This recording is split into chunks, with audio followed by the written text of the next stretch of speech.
So let us see this first question.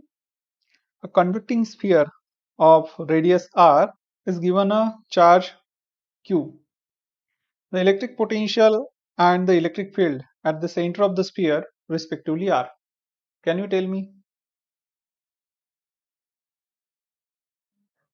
Oh, we have not derived a formula for potential due to a sphere. You can guess that, right? We'll give some arguments about this formula afterwards. Okay. Oh, what has happened? But right now, see, you give some charge here. Okay, you give some charge here to the sphere, and we know that the electric field inside a hollow sphere is zero. So either it is option B or it is option D, right? So option D says both are zero, and option B says potential is Q divided by 4 pi epsilon naught R, and the electric field is zero. So correct option is option B. Correct answer is option B. See how? So you give some charge here. Charge is capital Q, and this is point at center. Okay, this is point O. So now, what is the potential? We know potential due to a charge is 1 upon 4 pi epsilon naught Q upon R, right? So if you consider small charge here, let's suppose that small charge is dq. So how much is potential at the center due to this small charge? So this point at the center is at distance capital R from the small charge. So due to this much charge only, due to this much charge, the potential is suppose dV, and it's equal to 1 upon 4 pi epsilon naught multiplied by dq upon R, right? So now you take little charge here, potential due to that one will be equal to what? 1 upon 4 pi epsilon naught dq upon R, or you can call this one dq1. The other charge that you take, you can call it dq2. Then you take another charge. So you can perform this procedure over the total surface area of this sphere, right?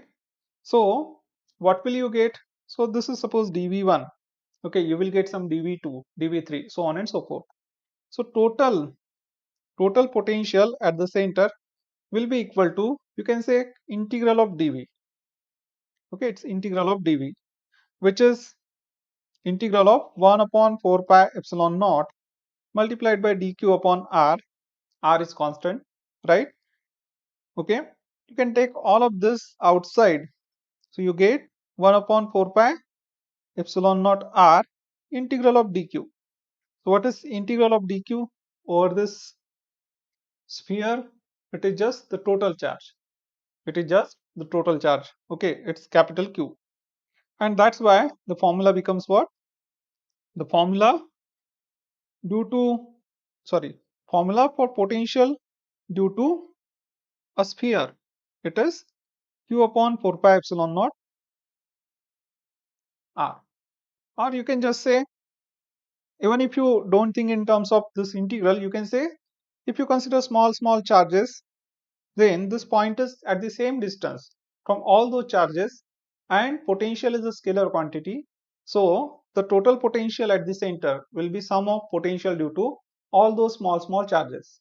So if you take small charges over the entire surface, okay, and find potential due to them, then since this point is at same distance from all those charges, okay, so you will have this thing common, 1 upon 4 pi epsilon naught multiplied by 1 upon r, or 1 upon 4 pi epsilon naught r will be common. Then what will be left? It will be dq1 plus dq2 plus dq3. If you consider all such charges on the surface, what will you get? You will get the total charge on the sphere. So this way or that way, actually it's the same thing. The answer comes out to be q divided by 4 pi epsilon naught r. Let us see next question. A bullet of mass 2 grams is having a charge 2 microcoulomb. Through what potential difference must it be accelerated starting from rest to acquire a speed of 10 milliseconds. Sorry, meters per second, not milliseconds. Okay, so you have a bullet, it has some mass, and you want to accelerate it. So that bullet has got this much charge also, 2 microcoulombs. So what should be the potential? What should be the potential difference? Okay, so suppose the bullet moves from this point, let's call it A, to the point B, right? It has got some charge plus Q, and the potential difference between these 2 points is suppose VAB. Okay, potential difference between these 2 points is suppose VAB is the potential difference, or final point is B, so suppose it is VBA, right? Potential at final point minus potential at the initial point. Now we know that work done when a charge moves through some potential difference is equal to what? Charge multiplied by potential difference, right? Because how do we define the potential difference? So VBA it's equal to what? Work done to move that charge from I'm sorry, VBA is equal to work done to move the charge from A to B divided by the charge itself. Okay, and therefore work done will be equal to what? Q multiplied by VBA, right? So whatever is the work done, that much is the amount of energy that you are putting in this system. Okay, or you can say in this bullet. Okay, so the kinetic energy of bullet at this point B will be equal to what? The amount of potential energy it gains. Okay, so I can say kinetic energy is equal to, it is equal to what? WBA, and that is half of m into V square is equal to Q multiplied by VBA, and you want to find out potential difference. So move that charge on other side. So VBA, you get VBA is equal to half of mv square,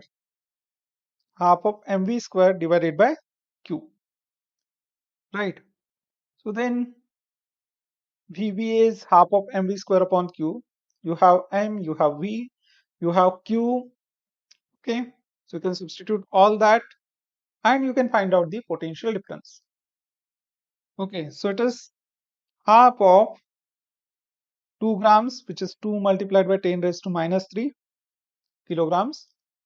Then V is 10 meters per second. So 10 square, and charge is 2 microcoulombs. So it is 2 multiplied by 10 raised to minus 6. So this 2 gets cancelled. 10 raised to 2 is 100. And if you take 10 raised to minus 6 in numerator, becomes 10 raised to plus 6. It is 10 raised to 6 minus 3, that's 3, plus 2. So 10 raised to 5, right? Divided by 2. Or you can say it is 10 times 10 raised to 4 divided by 2. Okay? That is 5 multiplied by 10 raised to 4. So options are 5 kilovolt, 50 kilovolt. It is 50 kilovolt, right? It is, you can write 50 multiplied by 10 raised to 3 volts. So it is 50 kilovolts. Option B. All right. Let's see next one. The electric potential at a point in free space due to charge capital Q coulomb is Q multiplied by 10 raised to 11 volts. The electric field at that point is. This is the question. So you have the formula for electric potential, right? Electric potential due to a charge V is equal to 1 upon 4 pi epsilon naught multiplied by Q upon R. Okay, and this is given to be Q multiplied by 10 raised to 11 volts. What is the electric field? This question. So E is equal to, we know, 1 upon 4 pi epsilon naught multiplied by Q upon R square. Okay, so first of all we have to find out R. right? We have to find out R. So V is given. So V is Q multiplied by 10 raised to 11. And we must remember the value of 1 upon 4 pi epsilon naught. It is 9 multiplied by 10 raised to 9, right? So then we have Q upon R. So this Q and Q gets cancelled out. Then we can move this 10 raised to 11 on this side, R on the other side, R on the other side. So I get R equals to 9 multiplied by 10 raised to minus 2, right? Because if you move 10 raised to 11 on other side, it becomes 10 raised to minus 11. Okay, so 10 raised to 9 minus 11 is minus 2. Okay, so R is 9 times 10 raised to minus 2. Okay, and then what would be the electric field? So the electric field, see, is 1 upon 4 pi epsilon naught multiplied by Q upon R square. Okay, so you already know what is 1 upon 4 pi epsilon naught Q divided by R. It is Q multiplied by 10 raised to 11. So this thing I can write 1 upon 4 pi epsilon naught multiplied by Q upon R multiplied by 1 upon R. And this thing is the electric potential. It is 9, sorry, not 9, Q multiplied by 10 raised to 11. Okay. So this is equal to, I'm sorry, Q multiplied by 10 raised to 11. And in denominator you have R, which is 9 multiplied by 10 raised to minus 2. We can see, we know that 1 upon 4 pi epsilon naught is 9 multiplied by 10 raised to 9. Okay. So here we can adjust 9 multiplied by 10 raised to 9 and it will give us 4 pi epsilon naught in the numerator. Okay. So let's do that. So if we do that, what do we get? If we do that, what do we get? See, this 9 multiplied by 10 raised to 9. So I am dividing by 10 raised to 9. So I have to multiply by 10 raised to 9 2. And if I take this 10 raised to minus 2 to numerator, it becomes 10 raised to plus 2. Okay. So it is 10 raised to 13 already. Then again I have to multiply by 10 raised to 9. So what do I get? I get 10 raised to 20, 13 plus 9. Okay. So Q is there. Q is there. Okay. So I have adjusted 9 multiplied by 10 raised to 9 looking at the options, right? Because something multiplied by pi epsilon naught is there in all of the options. So we know 1 upon 4 pi epsilon naught is 9 times 10 raised to 9. So what is 1 upon 9 multiplied by 10 raised to 9? It is 4 pi epsilon naught. Okay, so this thing is 1 upon 9 multiplied by 10 raised to 9 is 4 pi epsilon naught. So what do we get? The answer is 4 pi epsilon naught Q multiplied by 10 raised to 22. This is the electric field, volts per meter. So it is option C. Option C is the answer. Okay, next question is, as per the diagram, so this is the diagram, a point charge Q plus Q is placed at origin O. So let's place charge plus Q at the origin. Work done in taking another point charge minus Q from a point A, this is point A, whose coordinates are 0A,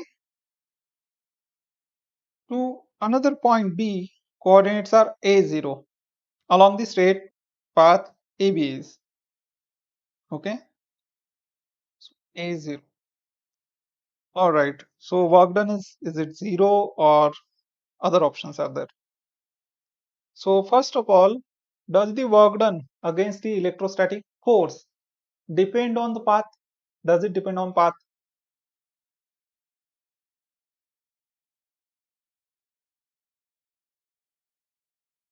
Does the work done against the electrostatic force depend on the path? Yes, no?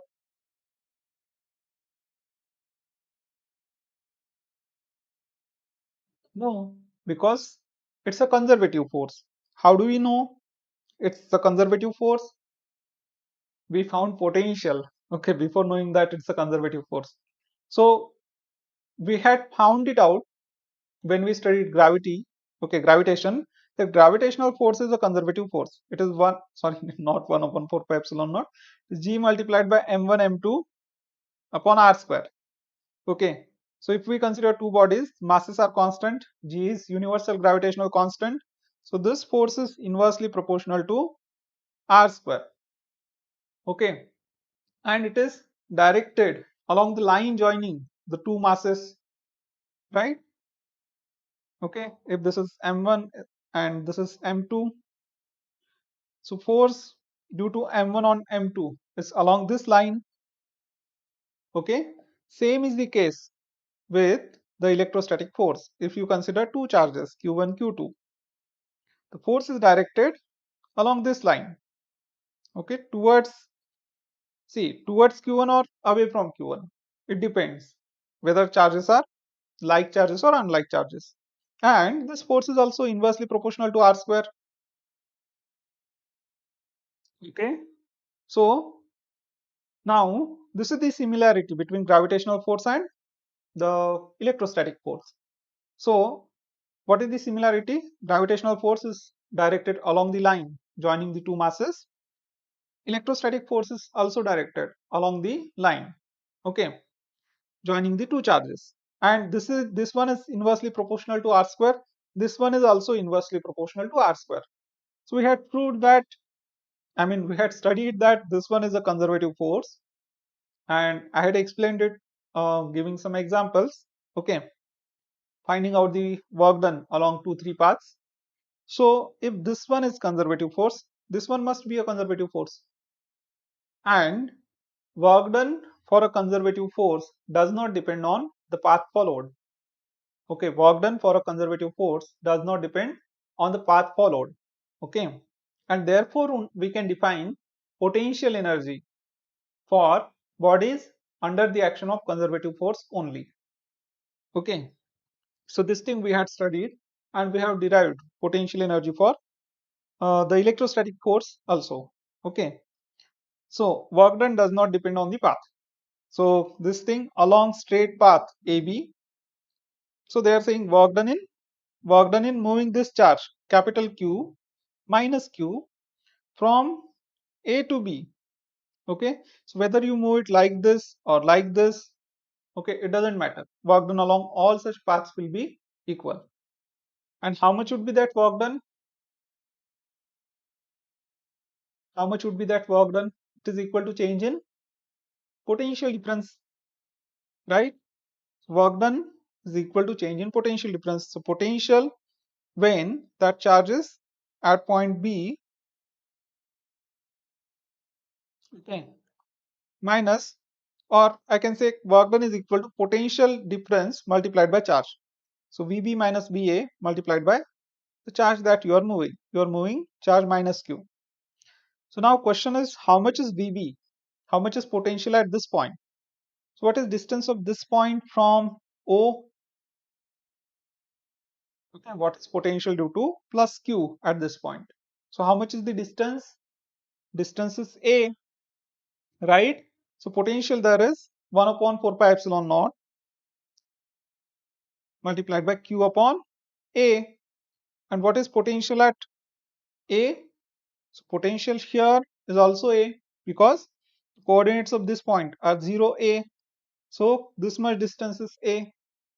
Okay, so it is 1 upon 4 pi epsilon naught multiplied by Q upon A, right? Multiplied by minus Q. But since potential is same, potential is equal at this point and this point, so potential difference is 0. That means no work is done. Okay, so work done is equal to 0. Okay, so this question shouldn't take any time actually. Okay, this question should not take any time. So moment you see the coordinates, see the coordinate of this point at 0, A, that means it's okay, this has got only y coordinate. So this is at how much distance from this point? Distance A. Then coordinates of this point are A0, So it is at distance A from this charge Q. So this question shouldn't take any time. Okay, potential at this point and this point is equal because both the points are at same distance from this point. Okay, or this charge you can say. Since potential at those 2 points is zero, sorry, those points is equal, there will not be any work done to move a charge from this point to this point, right? Short electric dipole has a dipole moment of 16 multiplied by 10 raised to minus 9 coulomb meters. The electric potential due to the dipole at a point at distance of 0.6 meters from the center of dipole situated on line making an angle 60 degrees with the dipole axis is. So there is nothing in this question. Okay. So what do we have to do is we just have to find out potential due to dipole. So it's 1 upon 4 pi epsilon naught. Just write down the formula, substitute the values. P cos theta divided by r square. Okay. So this thing we must remember it is 9 multiplied by 10 raised to 9, 1 upon 4 pi epsilon naught. It is given in this question, but they may not give it because see, in this question, it was required, right? This is also a NEET question. This was required. Okay, putting that only, we got this answer. So it was not given. Okay, so sometimes they might give it, sometimes they might not give it.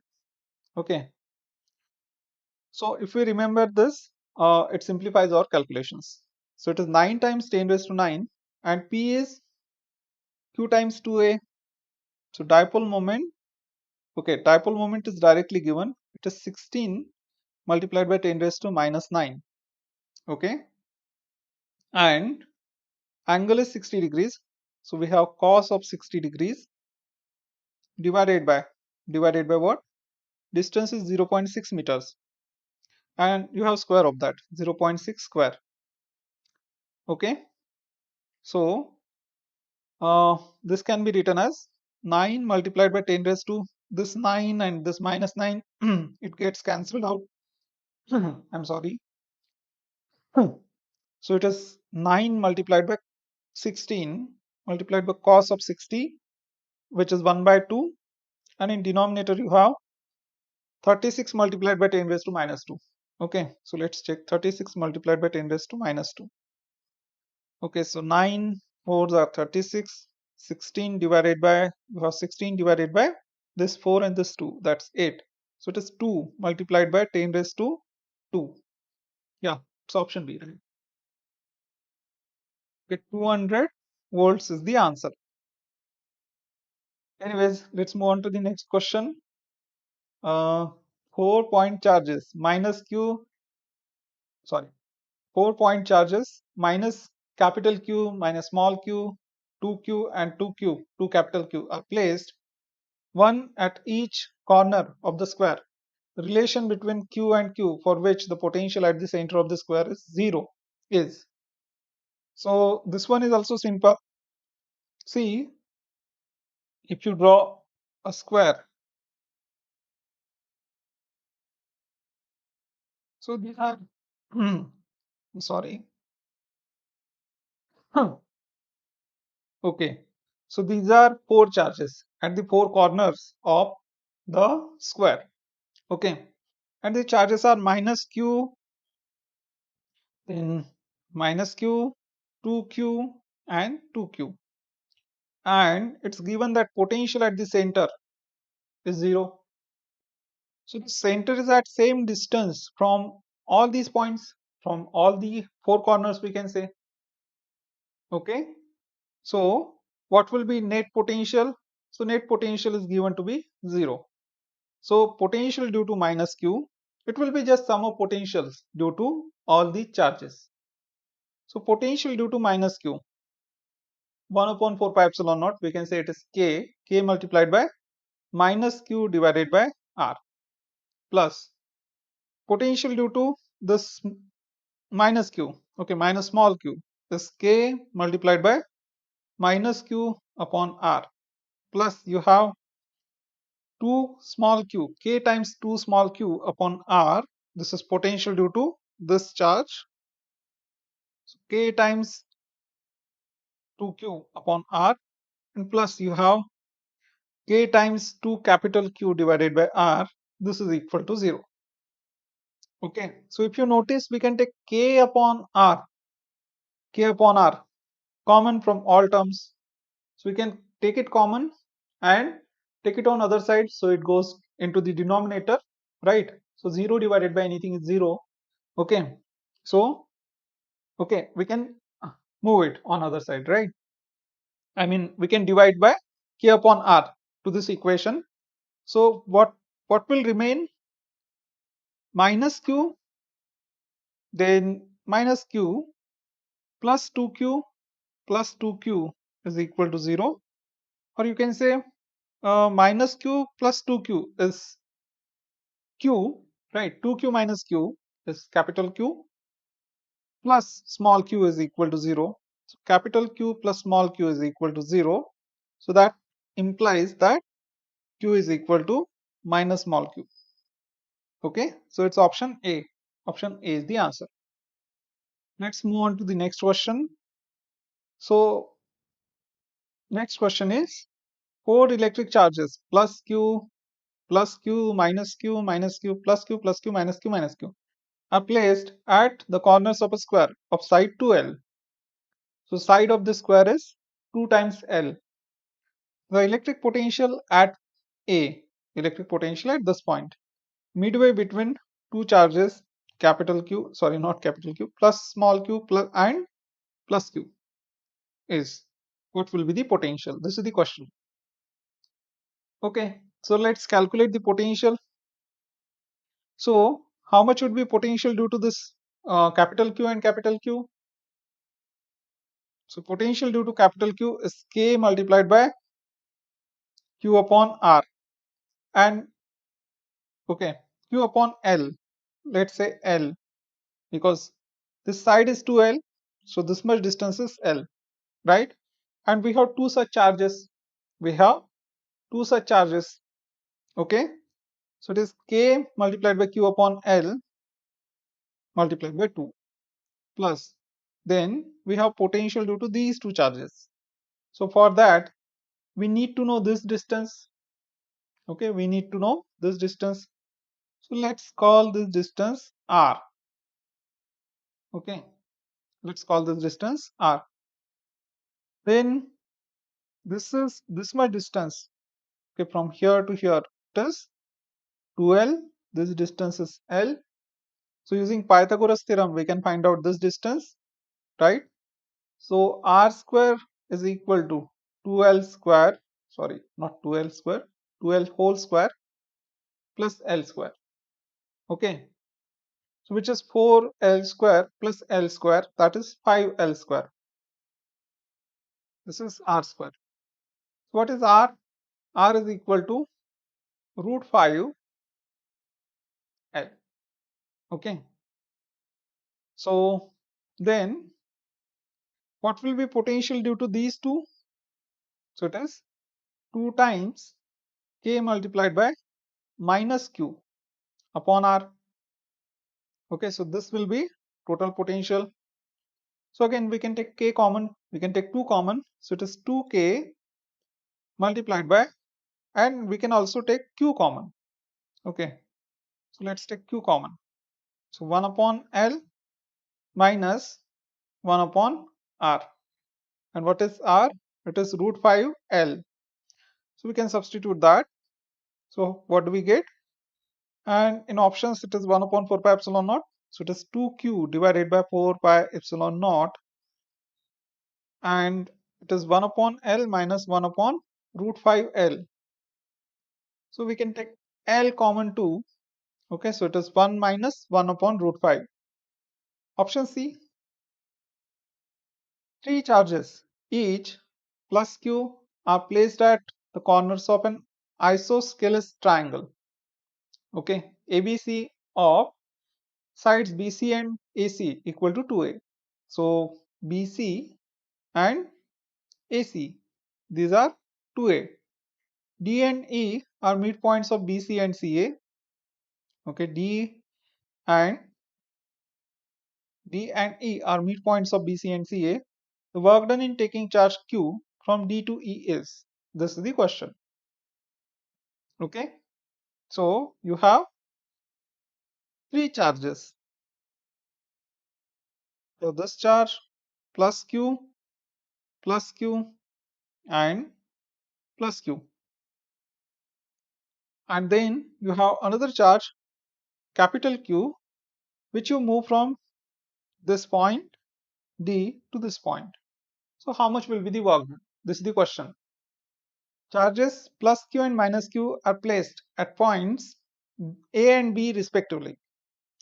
Charges plus Q is kept here, minus Q is kept at point B, and A and B respectively, which are a distance 2L apart. The distance between these 2 points is 2L. C is the midpoint between A and B, so this much distance is L. Right, distance between B to C is L. The work done in moving charge plus Q along the semicircle, along this semicircle. So charge is here initially to move it to the points to the point D. Okay, CRD. So what will be the work done? Once again, we have to find out potential only. So, all right, let's do that. So how much is potential at D? We are moving this charge, so we have to neglect that potential due to other charges. Potential at D is equal to what? Due to this minus Q, it will be K times minus Q divided by distance L. Okay, because it is at distance L from minus Q. This is semicircle, so this distance will be equal to this distance, radius of the circle, radius of the semicircle. Then this much distance is 3L, right? This is 2L plus L, 3L. So potential due to plus Q is K multiplied by plus Q upon 3L. Okay, so therefore potential will be, it will be, uh, let's make denominator same. So Q upon L we can take common. Okay, so it is KQ upon L multiplied by, this is minus 1 and this is 1 by 3. So minus 1 plus 1 by 3 is minus 2 by 3. Minus 2 by 3. Okay, and then what is VC? So VC is equal to, minus Q multiplied by, okay, it's at same distance from minus Q. Alright, so it is K multiplied by minus Q upon L plus, actually then we don't even need to solve this much. Okay, so this potential is common. So when we subtract, right, because how much would be work done? Vd minus Vc multiplied by charge Q, potential difference multiplied by charge. So when we subtract, this will get cancelled. Okay, plus we have potential due to the charge Q. So which is what? K into Q upon this much distance. So it is K multiplied by Q upon L. So this will get cancelled when we subtract. Okay, so it is K into Q upon 3L minus K into Q upon L. Okay, so K times Q upon 3L minus K times Q divided by L. This much is potential difference multiplied by, you have that charge capital Q. Okay, so then again it's K times Q upon L, you can take common. So 1 by 3 minus 1 is minus 2 by 3. So how much would be the answer? It's equal to minus 2 by 3 K times Q upon L, and K is 1 upon 4 pi epsilon naught. So the answer is, work done is equal to minus 2 upon 4 times 3 is 12 pi epsilon naught multiplied by Q upon L. So yeah, 2 divided by 12 again. Okay, so it's 1 by 6. So minus Q upon 6 pi epsilon naught. L. This should be the answer. And that Q is there, sorry. That Q is in multiplication. Minus Q times Q upon 6 pi epsilon naught L. It's option C. So again, this is similar question, right? But there is only, yeah, there are three charges, Q1, Q2, Q3. So two charges Q1 and Q2. Two charges Q1 and Q2 are placed 30 centimeter apart. So this question is kind of repeated, right? Yes, it is almost similar question. Two charges Q1 and Q2. These are Q1 and Q2 are placed 30 centimeter apart. So this much distance is 30 centimeters as shown in the figure. Third charge Q3 is moved along the arc of a circle. Third charge Q3 is moved along arc of a circle of radius 40 centimeter from C to D. The change in potential energy of the system is Q3 divided by 4 pi epsilon naught K, where K is. This is the question. So see, okay, so you are moving this charge. That means you have to find out the potential due to remaining two charges. Okay, so you're moving this charge from C to D. So for these 2 points, which charge is at same distance? Charge Q1 is at same distance. Okay, so I can say potential energy will be equal to what? Potential energy is equal to uh, change in potential energy. Okay, so delta U is equal to the work done when you move that charge. So it is equal to final potential energy U at point D minus U at point D minus U at point C. Or you can say potential due to other two charges at point D minus potential at C multiplied by charge Q3. Okay, and this is equal to, now since these 2 points are at same distance from Q1, so I can say potential due to Q1 VQ1 at D plus V due to Q2 at D. Okay, VQ2 at D. This is, okay, V at D is V due to Q1 plus V due to Q2 minus V due to Q1 plus V due to Q2 at point C. Okay, multiplied by charge Q3. Okay,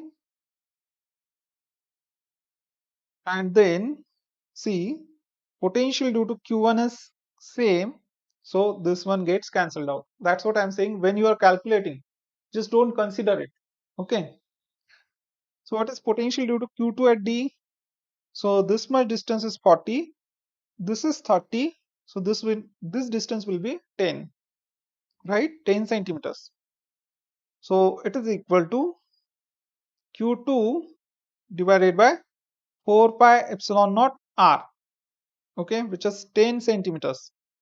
So 10 multiplied by 10 raised to minus 2 minus potential due to Q2 at point C. Here we have to find out, right? So if we connect these 2 points, we'll get this equilateral triangle. Okay, so this is an equilateral triangle. Let's assume that this is an equilateral triangle. Okay, so this one will be what? 50, right? Because this side square is equal to this side square and this side square. So we know 3, 4, 5. Okay, we know an equilateral triangle, very common equilateral triangle. Two sides are 3 and 4. Then the hypotenuse is equal to what? 5. So this is 30 and 40. So its hypotenuse will be 50. So this is 50 centimeters, right? And if we don't know, we can calculate it. So this is 50 centimeters. So how much would be potential due to Q2? This Q2 divided by 4 pi epsilon naught divided by, Q2 divided by 4 pi epsilon naught, this distance, which is 50. So Q2 upon 4 pi epsilon naught multiplied by 50 multiplied by 10 raised to minus 2. Okay. So then you can take 1 upon 4 pi epsilon naught common and Q2 common. So this is equal to Q2 Q3 divided by 4 pi epsilon naught, and this is 1 upon 10 raised to minus 1, and this is 1 upon 50 times, you can say this is 5 multiplied by 10 raised to minus 1, and 10 raised to minus 1 you can take it into the numerator, okay, which becomes 10 raised to plus 1. So 10 minus 10 by 5, 2, okay, am I correct? So this is 10 raised to minus 1, in numerator 10 raised to plus 1, that's 10. So this one is 10 raised to 2, numerator, sorry, 10 raised to minus 2, in numerator it is 100, 100 divided by 50 is 2, right? So this is 10, this is 2. So 10 minus 2, okay, which is 8. So 8 times Q2 Q3 divided by 4 pi epsilon naught, and this is given. It is Q3 upon 4 pi epsilon naught K. So this is equal to Q3 upon 4 pi epsilon naught K. And what is value of K? This is asked. So Q3 upon 4 pi epsilon naught and Q3 upon 4 pi epsilon naught will get cancelled. Oh, I cancelled Q2 in haste. So K equals to 8Q2. Option C is the answer. Let's move on to the next question. Identical charges minus Q are placed at each corners of cube of side B. Then electrostatic potential energy of charge plus Q, which is placed at the center of cube, will be. Okay, so this is very, very simple. You have four charges of minus Q placed at four corners of the cube of side B. Sorry, this is not a square. Okay, so there are six charges.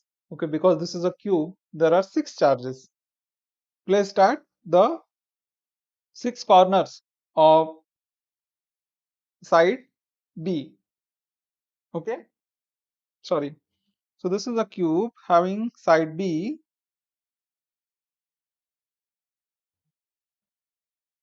This is a cube of side B, and there are not, okay, there are eight corners to the cube, not six.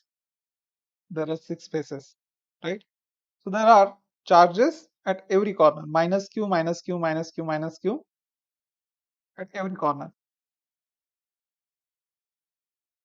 Okay.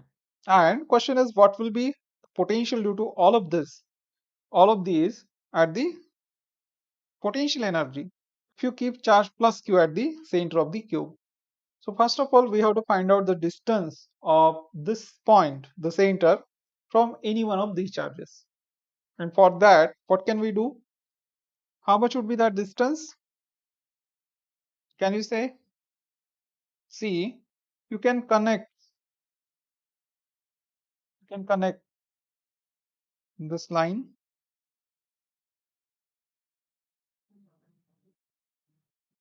Okay.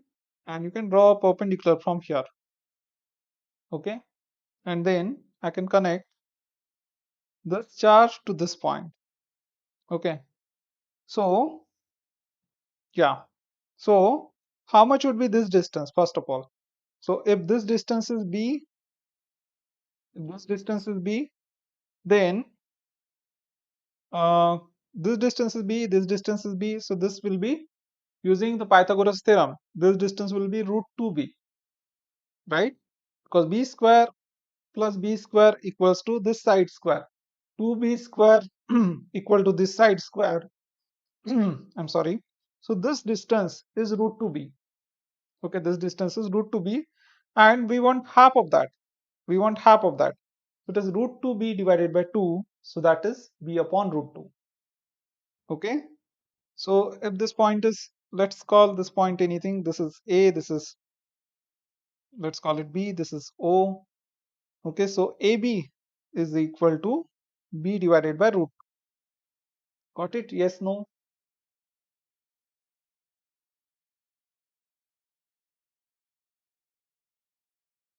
Okay. And this length is equal to b. So this is the center. So how much would be distance of the center from any face? It will be b by 2. So distance OB is equal to b by 2, right? So now this distance, we want to find out this distance. Okay. So distance AO. So we can say AO square is equal to OB square plus AB square, and that is B square by 4 plus B square by 2. Okay, square of AB will be B square by 2. So then this is 2B square by 4. Okay, we can take 1 by 4 common. So this will be 3B square divided by 4. This is distance OA square.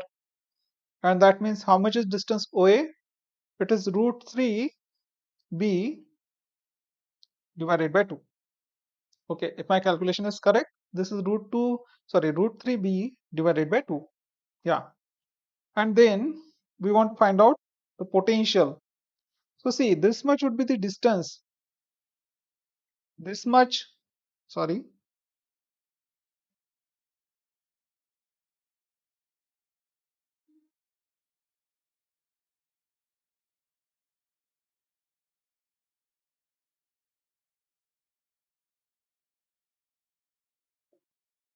distance of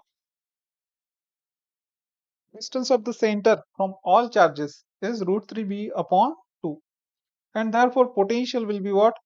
K times, I can say 8 multiplied by q divided by this distance AO, or you can call it R. Okay, which is K 8K, which is 1 upon 4 pi epsilon naught multiplied by 8q divided by this distance root 3b by 2. So this 2, okay, we can divide this 4 by 2. So it is 2 pi epsilon naught, and we have 8 in numerator. So it is 4q. Okay, yeah, I have to move on to the next page.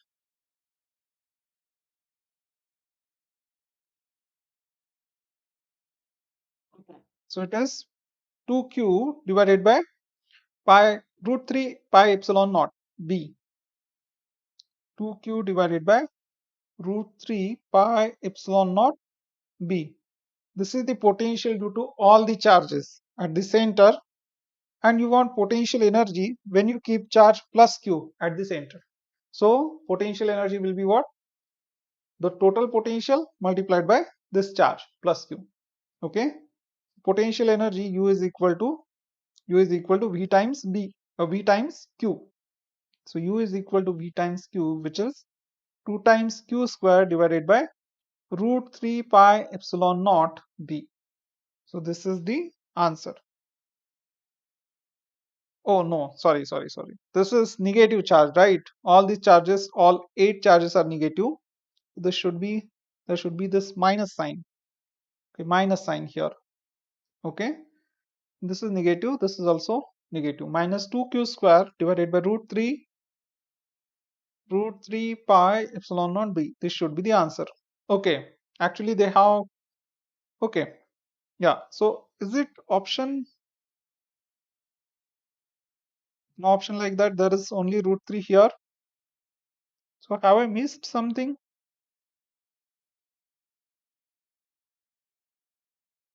Oh, this is 4 divided by 2, so it will be 2, and minus 8 divided by 2, so it will be minus 4, right?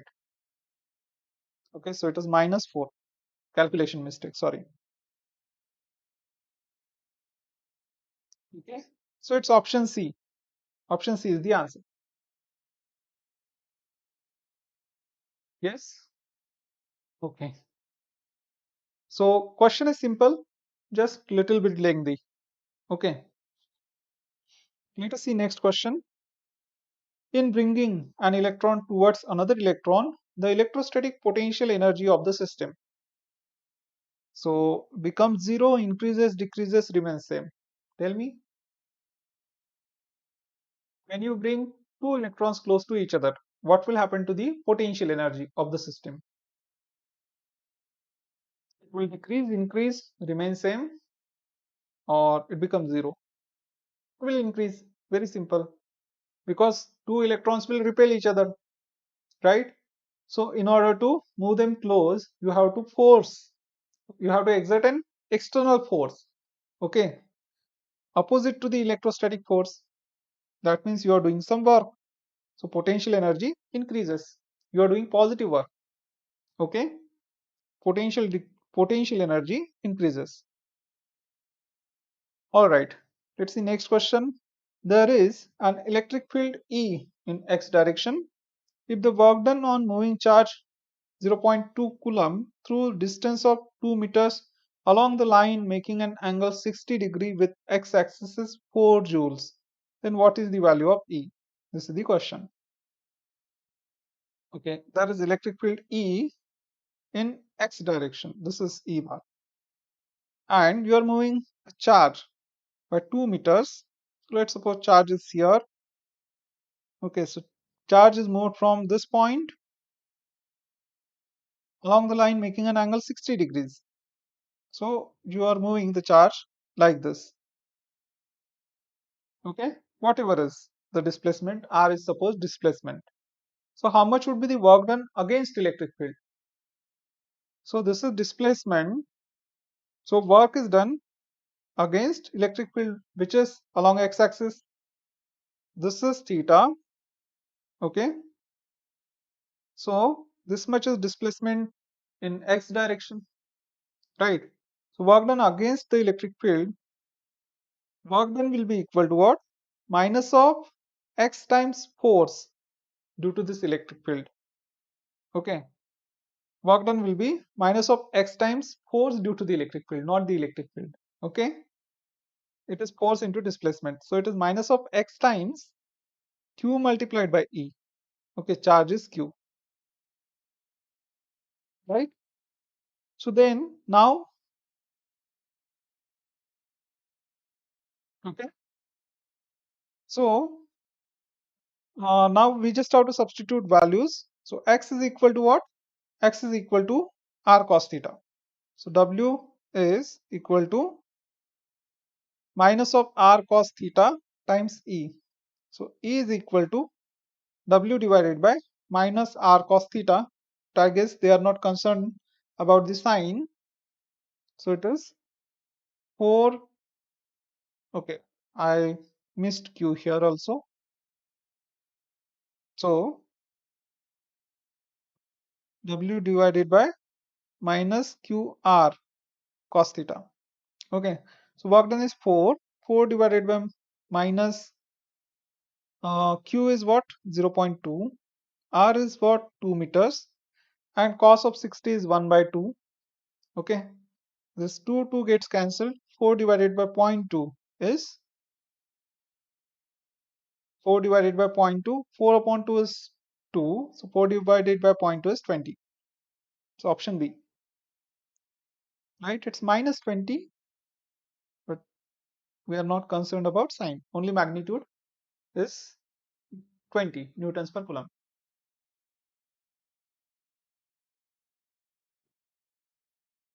Okay.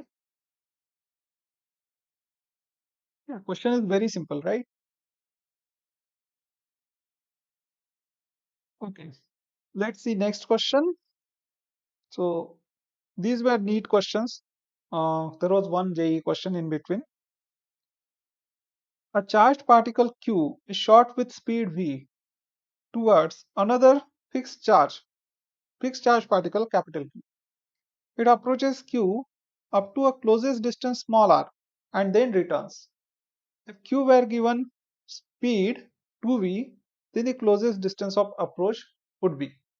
See, there is a fixed charge, okay, and there is another charged particle to which you are giving some speed.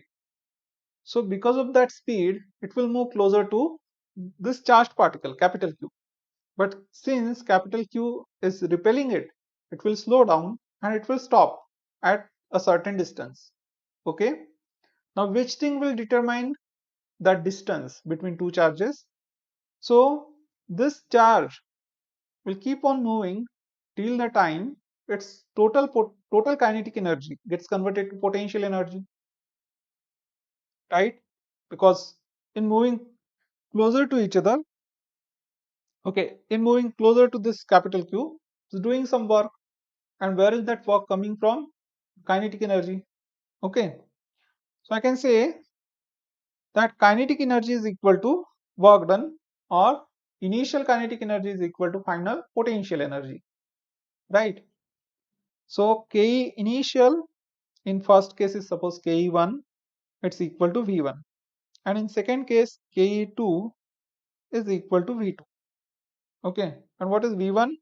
It's K times Q times small q divided by distance R1, which is R. Okay, and V2, that means V final, is K times Q into Q upon R2. This R2 is what we have to find out. So we can divide these two. So Ke1 upon Ke2. What is Ke1?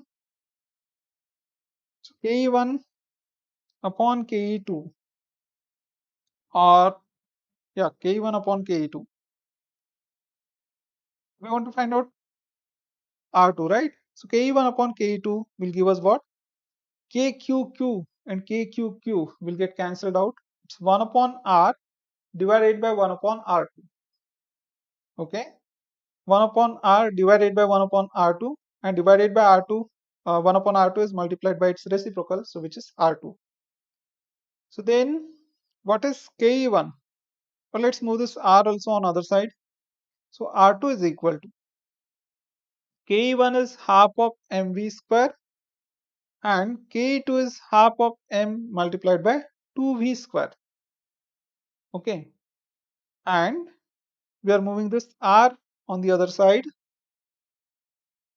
then m and m gets cancelled, half gets cancelled. It is v square divided by 2v square, 2v square, which is 4 times v square.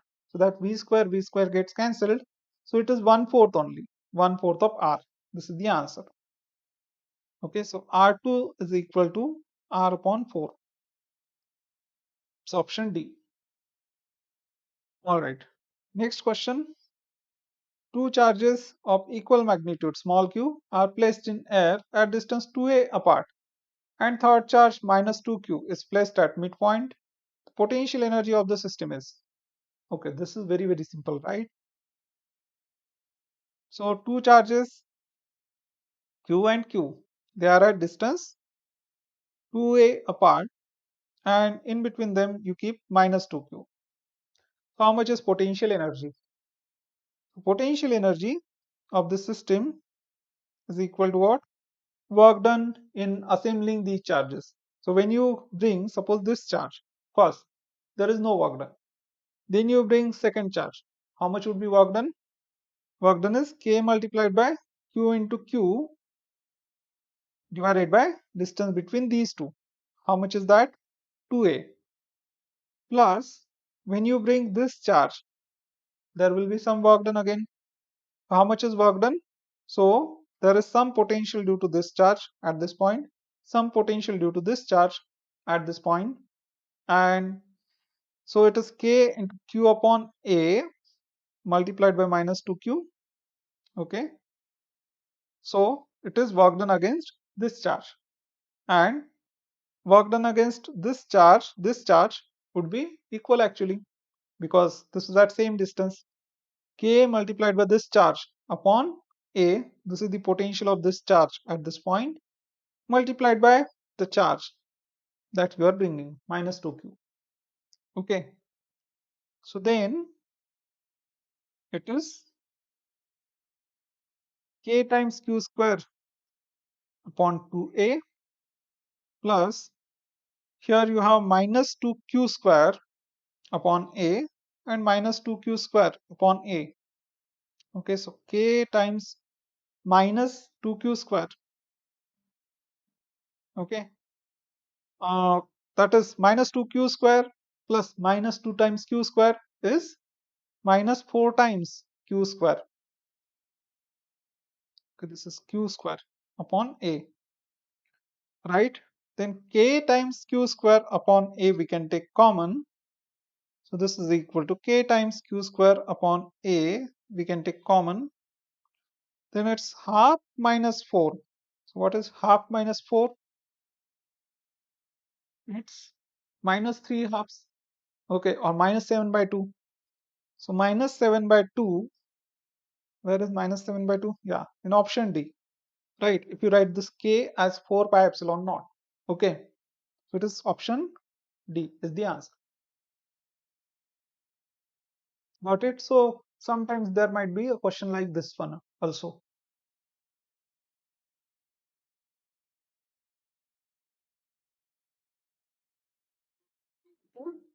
This is quite laborious, but it's easy question.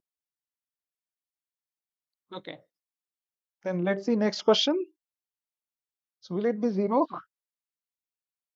All right. So don't jump to this conclusion that there is 0. Okay, there is 0 in the options, so answer would be 0. Most of the times it is 0. Sometimes it is not. All right. 3-point charges Q, minus 2Q, and minus 2Q are placed at the vertices of an equilateral triangle of side A. The work done by some external force to increase their separation to 2A will be. All right. So we have three charges. We have three charges at the vertices of an equilateral triangle. So it is Q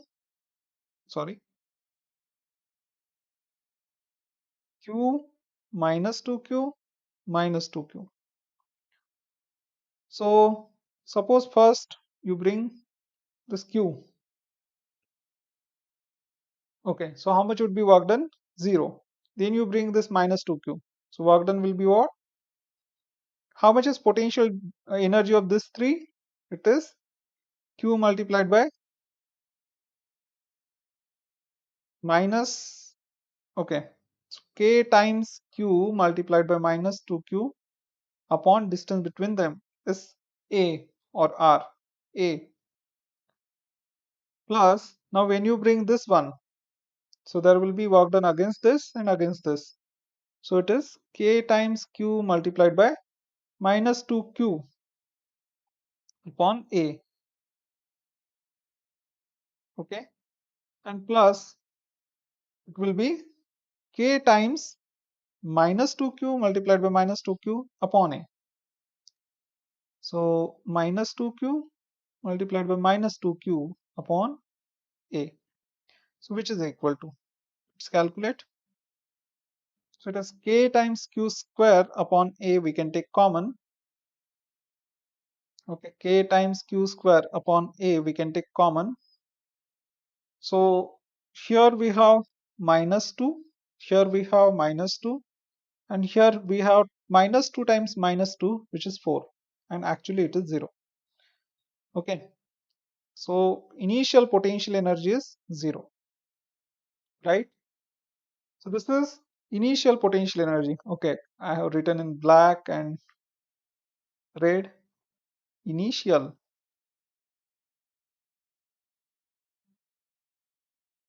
potential energy is 0. So now, how much would be final potential energy if separation between them is 2 times A? So see, now symmetry will tell us here, okay, what will be final potential energy? We just have to change A to 2A because again it will be an equilateral triangle, right? It will be an equilateral triangle. Separation between them, it is changed from A to 2A. So it will be an equilateral triangle. So in all these equations, in all these terms, we just have to make A, we have to change A to 2A. So even if we do that, what will happen? You can take 1 by 2 common. So it is 1 by 2 multiplied by 0. So that is 0 again. So initial potential energy is 0. Final potential energy is also 0. Even if you change the distance between them. So work done will be what? 0. Because potential difference is 0. Difference in potential energy is 0.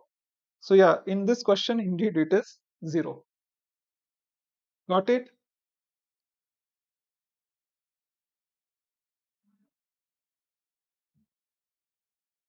Okay. So let's see next question. Which of the following is not true? For a point charge, electrostatic potential varies as 1 by r. This is true. Okay. For a dipole, the potential depends on position vector and dipole moment vector. This is also true.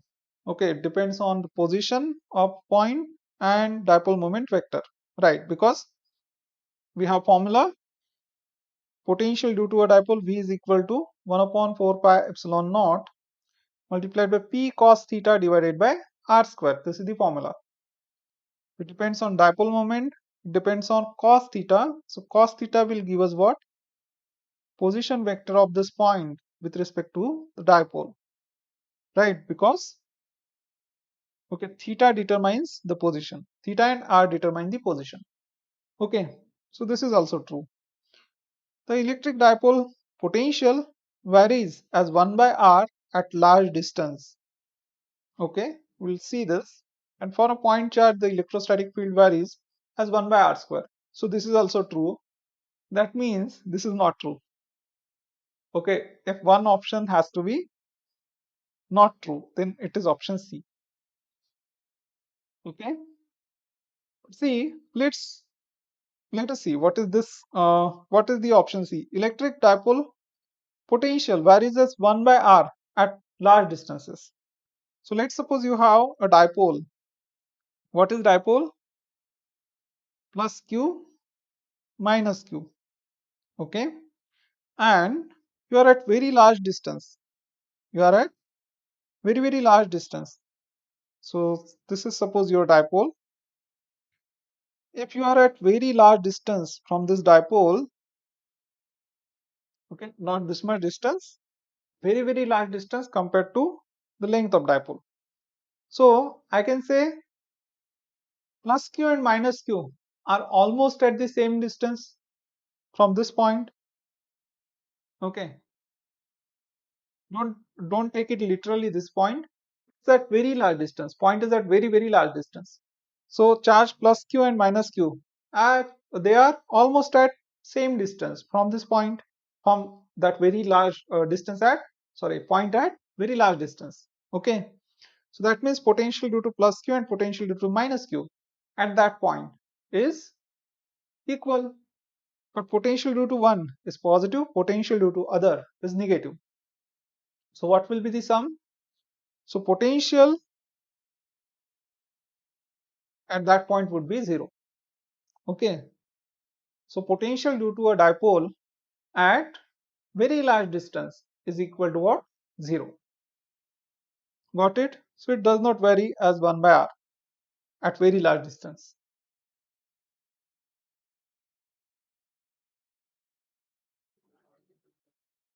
Yes, no? Okay. Potential due to a dipole at very large distance is 0. Yeah. So it's not this thing. It doesn't vary as 1 by r. That's why which of these is not true? The option C is not. Okay. Oh, there is one. How many questions? One more question. All right. So I will include this one in homework. Okay. Charge q is placed at the origin O of xy axis as shown. Okay. Here the work done in taking charge q from A to B. Oh, actually, okay. This is a simple question. Work done in moving a charge. This is plus q. Work done in moving charge capital Q from this point to this point is. So distance of this point is B. Distance of this point is A. Right. So work done is equal to change in potential multiplied by charge. So VB minus VA multiplied by charge. Okay, that is K multiplied by Q, okay, small q upon B minus K times small q upon A multiplied by Q. And then you can take everything else common. So K is 1 upon 4 pi epsilon naught. You have Q times Q upon 4 pi epsilon naught 1 by B minus 1 by A. This is the work done, right? So is there such an option? Yes. Okay. So denominator, if you make common, so this will be b times a or a times b. So this thing you have to multiply by a. This term you have to multiply by a. This term by b. It is a minus b divided by ab. Okay. So it is option A. It's option A, right? Okay. So today we are going to solve some questions based upon the theory that we discussed on yesterday, right? So let us see this first question. In a region of space with volume 0.2 meter cube, the electric potential is found to be 5 volt throughout. The magnitude of electric field in this region is option A is 0, option B is 0.5 Newton per coulomb, option C 1 Newton per coulomb, and option D 5 newtons per coulomb. Can you guess? 0. Okay, it's 0. It's correct. Why? How do we define the electric field? Electric field is electric field is minus of gradient of electric potential with respect to distance, right? So if we consider, let's suppose one dimensional case. So electric field is minus of derivative of potential with respect to the position.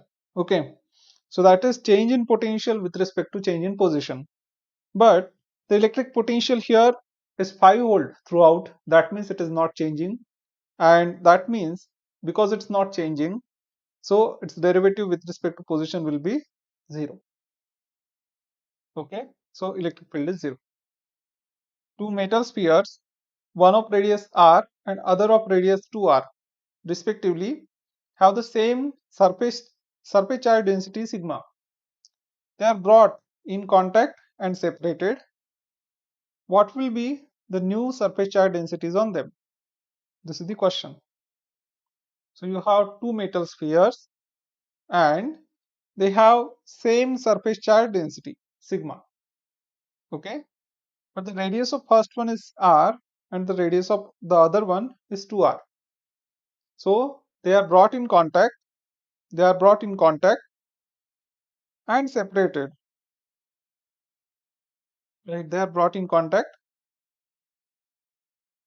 Okay, so radius of this sphere is r, radius of the sphere is 2r. Two spheres and they are connected to each other. Okay, so charge will get transferred from one sphere to another sphere till the time the potentials on both these spheres become equal. Okay, till the time there is no potential difference, because if there is potential difference, that means there will be electric field. If there is electric field, that means there will be force, right? So V1 will be equal to V2 ultimately, right? So we want to find out the surface charge densities. Initial surface charge densities are sigma. So using this, we can find out initial charges. Okay. So initial surface charge density is sigma. Q1 is equal to sigma multiplied by 4 pi r square, and Q2 is equal to sigma multiplied by 4 pi 2r square. Okay. So charge is equal to surface charge density multiplied by area. After that, what will happen? So finally, potential on one will be equal to potential on the second one. Okay, potential on first sphere will be equal to potential on second sphere. So we can use this formula for potential 1 upon 4 pi epsilon naught q upon r. But what we can do is, we know that the electric field due to a charged sphere on the surface of sphere, it is given by this formula. So electric field is given by sigma upon epsilon naught, right? Yes, no?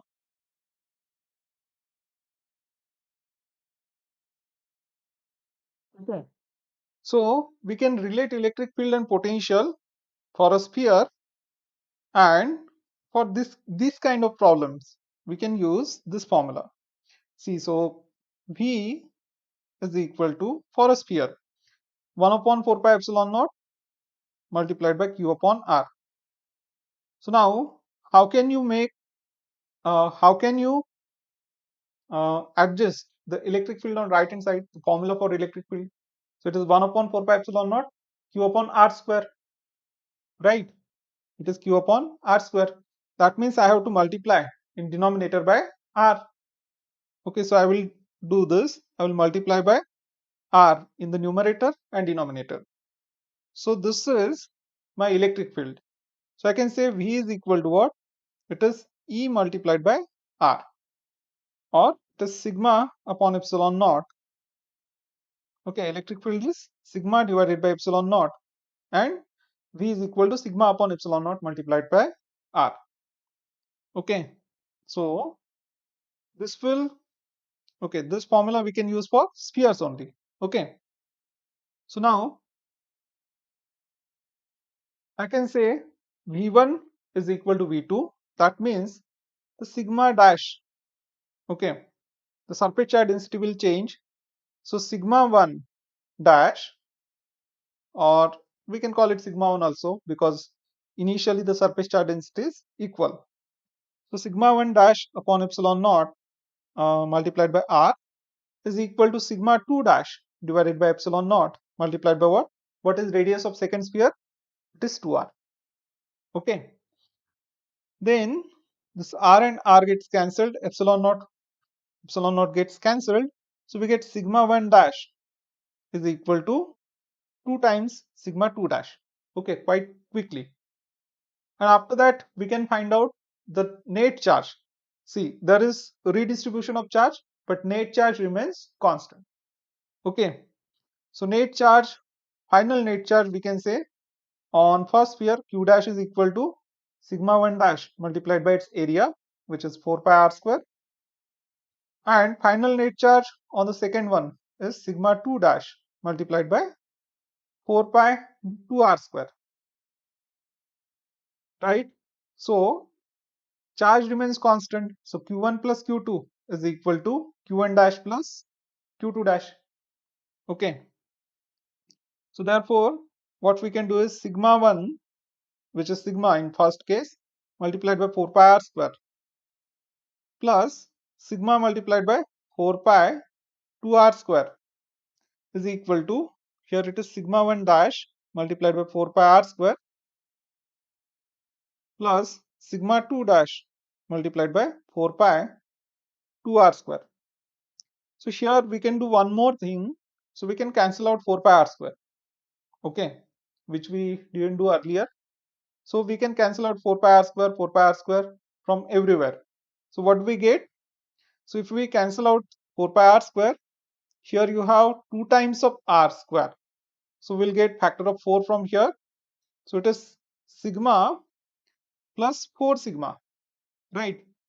So which is 5 sigma, sorry, 5 sigmas is equal to, on the other side, here also we'll get, okay, here we'll get sigma 1 dash, I'm sorry, plus 4 times of sigma 2 dash, okay, and sigma 1 dash is equal to 2 times of sigma 2 dash, right? So that we can substitute. So what do we get? We get 6 times of sigma 2 dash is equal to 5 times of, not 6, sigma, and therefore sigma 2 dash is equal to 5 by 6 sigma, okay, and sigma 1 dash is 2 times of sigma 2 dash, so it is 5 by 3 times of sigma, right? So it is option D. So let's see this one. A hollow metallic sphere of a radius 10 centimeter is charged such that potential of its surface is 80 volts. The potential at the center of the sphere would be. Tell me, you can solve 10 like this. Okay. So 80 volts. You have a sphere. So potential due to spherical shell, okay, or a hollow sphere is equal at all points inside the sphere, and it is equal to potential on the surface, right? Potential is same. So how can you say that potential is same? Because electric field is zero. Okay. So if you take this point and this point, now electric field at this point, any internal point is zero. That means the potential difference between these 2 points would be zero. Potential difference is not zero. Then you will get some electric field given by this formula, right? Electric field is change in potential with respect to the distance. Okay. So you have some distance. Then if potential at this and this point is not equal, if it is different, you will get some electric field, right? All right, let us see next problem. The diagrams below show regions of equipotentials. So these are some equipotentials, okay, of various shapes. How much are the potentials? 10 volt, 20 volt, 30 volt, 40 volt. Here also it is 10, 20, 30, 40. 10, 20, 30, 40, right? So, okay, a positive charge is moved from A to B in each diagram. Okay, each diagram. So, option A, in all the four cases, the work done is same. Option B, minimum work is required to move Q in figure 1. Option C, maximum work is required to move Q in figure 2. Option D, maximum work is required to move Q in figure 3. Tell me, does the work done depend on the shape of equipotential surface? It doesn't depend. Okay, work done is just equal to, so you are moving it from A to B, so final potential minus initial potential multiplied by charge. If in all four cases final and initial potentials are equal, that means same work will happen. Okay, there will be same work done in all four cases, right? If potential in volts in a region is expressed as V function of xyz equal to 6xy minus y plus 2yz, the electric field in Newton per coulomb at 0.110 is. So if there is question like this, we must solve it, right? So electric field is given by what? So now I am writing it, you will directly solve. Okay, you need not write the formula.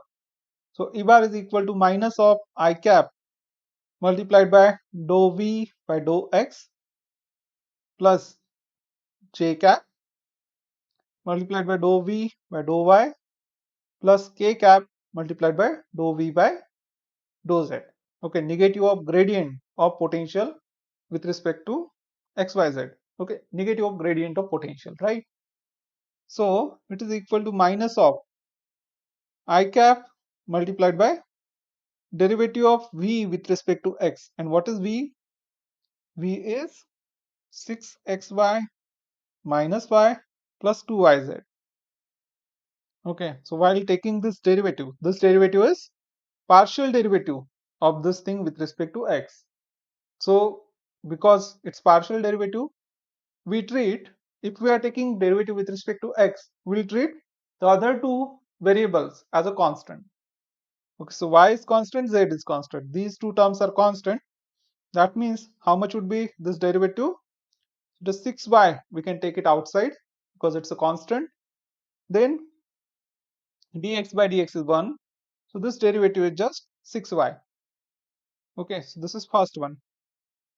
Plus you have j cap multiplied by same thing, dou by dou y of 6xy minus y plus 2yz. So there is y in all the terms. Okay, plus 2yz. And plus you have k cap multiplied by, okay, dou by dou z 6xy minus y plus 2yz. So there is z in just last term. Okay, so this is equal to minus minus 6 times I cap plus you have derivative of this will give you 6x, sorry, minus 6xy minus 6y, okay, because y is a constant. Y is a constant, right? So minus 6y into I cap plus you have derivative of this with respect to y. So you will treat x as a constant, you will take it outside. 6x multiplied by j cap, but there is more, right? So minus derivative of y with respect to y is 1. So minus 1 plus here you have 2yz. So you will take 2z outside. Derivative of y with respect to y is 1. So this is 2z. So 2z multiplied by j cap. And here you will take 2y outside. So derivative of this thing and this thing is 0 because they are constant. Okay, with respect to z. So 2y you will take outside. So it is 2y times derivative of z with respect to z is 1. Okay, so 2y times k cap. Okay, so this is the electric field. Now you are given with uh, this point. Okay, you want to find out the electric field at this point. So it is what? So just substitute this point. So x is 1, y is 1, and z is 0. So x is 1, so it is minus of 6 times I plus here you have 6 minus minus 1, okay, plus 2z. So z is 0, okay, times j, and then you have 2 times y. So it's 2 because y is equal to 1, 2 times k cap. So this is the answer. It is minus of 6i plus 5j plus 2k. Yeah, option D. Minus of 6i plus 5j plus 2k. Okay, option D. Right. So see, you might think that this also took a lot of time. It will not take. Okay, if you just practice this kind of a question, it will not take a lot of time. Okay, so you don't have to write down this thing. Then again, here also you don't need to write down the complete potential. Okay, complete function for potential. Just take derivatives. Okay, just take derivatives in your mind and write down. I mean, just write down this step directly. Okay. All right. So see, this kind of problems are repeated many times. Okay, so this one. In a region, the potential is represented by V of xyz is equal to this thing, where V is in volts, xyz are in meters. The electric force experienced by a charge of 2 coulomb situated at point 111 is. So once again, now this is quite laborious. We'll have to do the same thing. Okay. So what is electric field? It is minus of gradient of potential with respect to distance. Okay, I'm saying potential gradient of, right. So gradient is always taken with respect to position only. Okay. So what is the electric field? It is negative of gradient of potential. Okay. So electric field is minus of gradient of potential. So del V bar, we can write it like this. Sorry, minus of del bar acting on V, and that is equal to minus of del by del x of V into I cap. So 6x minus 8xy minus 8y plus 6yz. Try to calculate in your head. Okay, del by del y of same thing 6x minus 8xy minus 8y plus 6yz times j cap, and del by del z of 6x minus 8xy minus 8y plus 6yz times k cap. Okay, so this is derivative with respect to x. There is no x in these two terms, so it is 6 minus 8y. Okay, minus of 6 minus 8y times I cap. Okay, plus there is no y in this term. Okay, so 8x minus 8x minus 8 plus 6z minus 8x minus 8 plus 6z times j cap, and it is okay, no z in these three terms, so it is just 6y times k cap. Okay, yeah, this is also option D. Okay, let's check. So now you have to substitute the point 111. Okay, so it's 1, 6 minus 8. So this is good. Okay, E bar is equal to minus of 6 minus 8 is minus 2. So minus 2 I cap minus minus 8. Okay, plus minus 8 minus 16 minus 16 plus 6 is minus 10. So minus 10 j cap, and plus you have 6 k cap, right? So this is the electric field. We want force acting on charge of 2 coulomb. So F is equal to F bar is equal to E bar multiplied by E into Q. So that will be 2 times of this.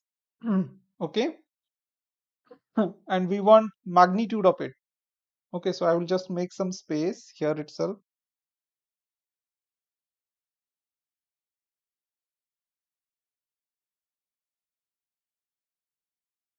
Right. So this is equal to what? F bar is equal to 4 I cap plus 20 j cap plus 12 k cap, and you want its magnitude, so it is square root of 4 square plus 20 square plus 12 square. Okay, so that is 16 plus 400 plus 144. What is that? So 16, so it is 460, square root of 460, square root of 460. Okay, so is it divisible by 16?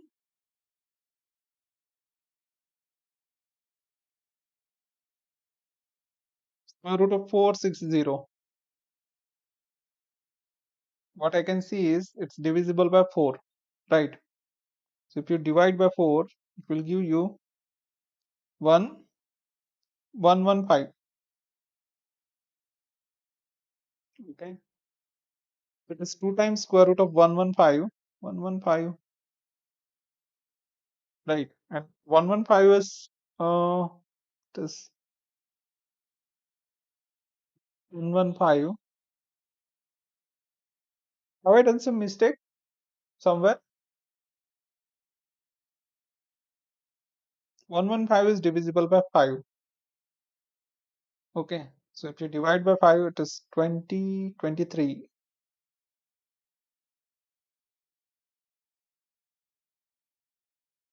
Oh, sorry. This is 560, no?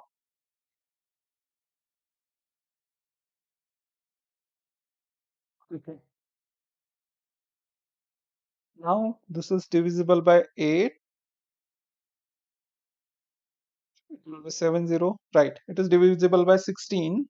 So, okay. So 16 times 35. So it is 4 root 35. This is the answer. Option D. Right. Okay. Now, so let us see next question.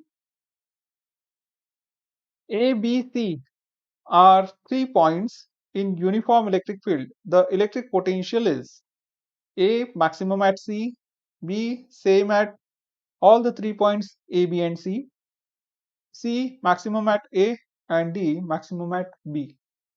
Tell me. We had studied this yesterday.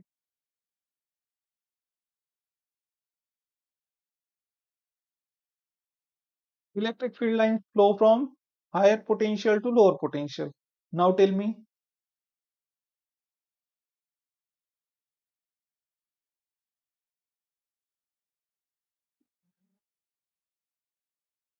Option D, right. It's maximum at B. Okay, good. Next question. The electric potential V at any point xyz is given by this thing. The electric field at 112 in voltmeter is. So this is divisible, sorry. This one is mm, only function of x, right? If you take its derivative with respect to y and z, you will get 0. Okay, so it is just 8x, 8x and put x equal to 1, so it is 8 along negative x-axis. This should be the answer. Option A.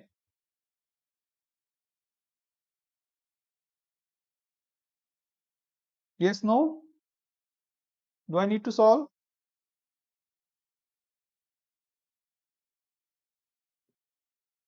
Yes, Preeti? Okay, good. So it's option A. Okay. Again, similar question. So yeah, you can try this afterwards. Okay, we just have to do same thing, right? So I will skip this and we'll see next question. But uh, you should notice how many times the same kind of question is asked. Okay, they just have to change the function. They just have to change v. That's it. Okay, and it becomes new question. There's nothing new, right? Let us see next question. A charge q2 is at the center of circular path with radius r. Work done in carrying a charge q1 once around this equipotential path would be. So they said that it's equipotential. Okay, it is mentioned in the problem itself. So there is charge q2 here. Sorry, there is charge q2 at the center, and you move some charge q1 once round this complete path. Okay, from here to here. How much would be the work done?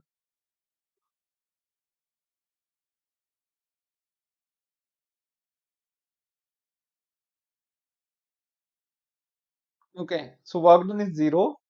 First thing is, this is an equipotential surface. No work is done to move a charge on an equipotential surface.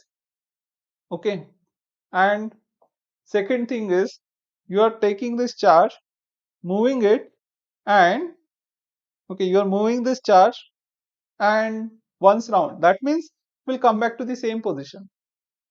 You are taking it back to the same position. So no displacement, no work done, right? Option C. An electric dipole of dipole moment P is aligned parallel to uniform electric field E. The energy required to rotate the dipole by 90 degrees is. This is the question. So the dipole is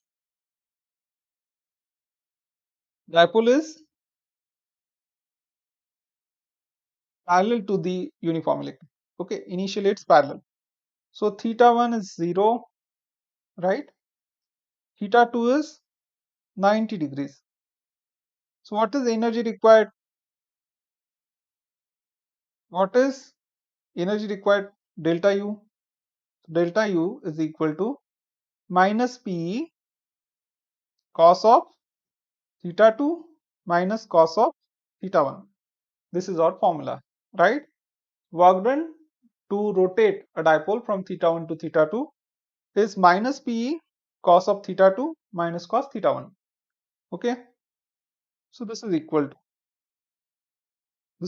to minus PE cos of theta 2. What is cos of 90 degrees? It's 0. Minus cos of 0. Cos 0 is 1.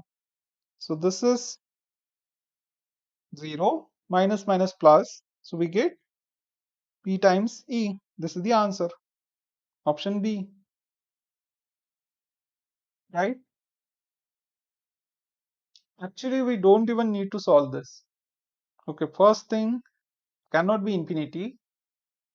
Okay, just look at the options. The options are very strange. Other options. P square E. So we know when we rotate a dipole, in the formula, we have P times E, right? So this option, they are dimensionally wrong. Okay, it will be something multiplied by P. Okay, so this one and this one are dimensionally wrong. This one, it cannot be infinity, right? You are just rotating a dipole. Work done cannot be infinity. Okay, so these three are okay. These three are uh they are not possible, right? So only possible answer is this one.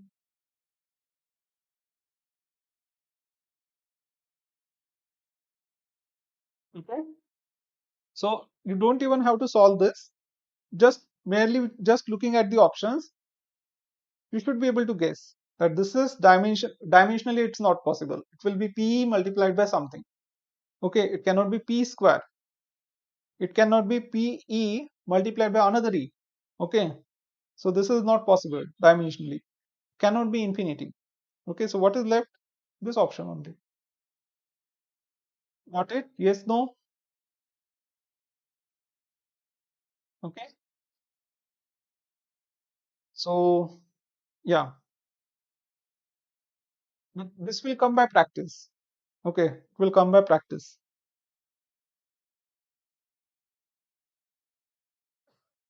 All right, next question. An electric dipole of moment P is placed in electric field of intensity E. The dipole acquires a position such that the axis of dipole makes an angle theta with the direction of field. Okay, assuming that the potential energy of dipole is zero when theta is equal to 90 degrees, we assume this thing. Torque and the potential energy of the dipole will respectively be. So they are asking for formulae only. Okay, so what is torque? P sine theta. And what is potential energy? Minus P cos theta. Right? So it's option A. Okay, this one is simplest if we remember the formulae. Okay. Next question. An electric dipole of moment P bar is lying along uniform electric field E bar. The work done in rotating the dipole by 90 degrees is okay. So we just solved this, right? So this is repeated. So from 0 to 90 degrees, how much is the work done? P. Okay, this question, right? All right, next question. An electric dipole has magnitude of its charge as Q and its dipole moment is P. It is placed in uniform electric field E. If the dipole moment is along the direction of field, force on it and its potential energy are respectively. Okay, so how much is the force? Dipole in uniform electric field. Force will be zero,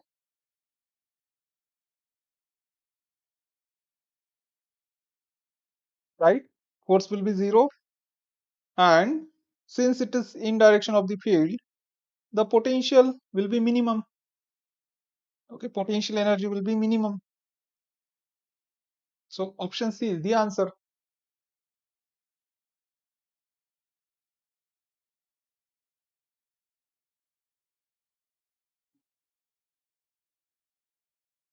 Okay. Or I mean, if you don't remember this, you can solve for potential energy also. It's minus of P cos of theta. So what is maximum value of cos theta? It's 1. When is it maximum? When theta is equal to 0, right? So put it here. So theta is 0, cos 0 is 1, but then this thing becomes maximum, but the potential energy becomes minimum because it is with negative sign. So potential energy is minimum when theta is equal to 0 and it is maximum when theta is equal to 180 degrees, right? Because for 180 this will be minus 1. Cos of 180 is minus 1, and then this will become positive. Okay, so u at 0 is equal to minus PE, and u at 180, that's pi, it's equal to PE. So this is minimum and this one is maximum. Okay. Anyways, next question. There is an electric field E in x direction. If the work done on moving charge of 0.2 coulomb through a distance of 2 meter along a line making an angle 60 degree with x-axis is 4 joule, then what is the value of electric field? Okay, there is electric field in x direction. Okay, there is electric field in x direction. So suppose this is the electric field. Okay, this is E bar. And you move a charge through a distance of 2 meter. So charge is moved like this at an angle 60 degrees. Okay, so this distance is suppose 2 meters. This is theta. So how much will be the work done? We know work done is equal to F bar dot S bar. So it is F multiplied by S multiplied by cos of theta. And what is force? It is Q times E multiplied by S multiplied by cos of 60. What is cos 60? It's 1 by 2. And work done is 4 joules. Okay. So take that 2 on other side. So 8 is equal to Q times E multiplied by S. And we want E. So let's take QS on other side. So E is equal to 8 divided by Q times S. So that is 8 divided by 2 coulombs, right? And okay, what is displacement? Okay, it's 0.2 coulombs. Sorry, not 2 coulombs. 0.2 multiplied by 2. So this is 0.4. So 8 upon 0.4, or you can say 80 divided by 4. So that's 20. Option B, right? An electric dipole moment of, sorry, an electric dipole of moment P is placed in the position of stable equilibrium in uniform electric field of intensity E. This is rotated through an angle of theta from initial position. The potential energy of the electric dipole in the final position is. So what will be stable equilibrium? So stable equilibrium is when it is directed in direction of the electric field. Okay. So this dipole is directed in direction of electric field. Okay, recall what is stable equilibrium from mechanics. Okay, let's suppose we have this pebble inside this inside this jar, we can say, or a container like this. Okay, if you displace it a little bit, what happens? It comes back to the same position. Okay, if you consider a small ball inside this kind of a container, if you displace it a little bit, it comes back to the same position. Okay, and why is it at equilibrium? Because net force acting on it is 0. Now you can consider a surface like this. The ball is kept here. So right now also the net force acting on it is 0. But if you displace it a little bit towards left, towards right, what will happen? It will slide down. It will not come back to the same position. So this is also in equilibrium. This one is also in equilibrium. But this is stable equilibrium. This is unstable equilibrium. Right? So now see the dipole, if it is oriented like this in direction of the electric field, Okay, dipole, this is minus q, this is plus q. If it is oriented like this, then if you displace it, meaning if you rotate it a little bit, it will again come back to this position. Okay, so this is true for all kinds of systems. They try to minimize their potential energies. Okay, they try to minimize the potential energy. So if you think of this example, what is the minimum of potential energy? It is this point. If you move it here, again it will come back to the same point. If you displace this one, this is at, okay, highest position. That means its potential energy is maximum. If you displace it, it will fall. Okay, so its potential energy will become minimum, right? So what is minimum of potential energy for a dipole in external electric field? It is this position. It is along the electric field. Okay, so this is known as stable equilibrium. And what is unstable equilibrium? So if you keep dipole like this, okay, plus q minus q, still there is no force acting on it, no torque acting on it. Okay, but if you rotate it a little bit, it will, then there will be torque due to the electric field, which will align it in the direction of electric field, right? So okay, in this case dipole moment is like this. Okay, in this case dipole moment is opposite to the electric field. Okay, so this is stable equilibrium, this is unstable equilibrium. Got it? Yes, no?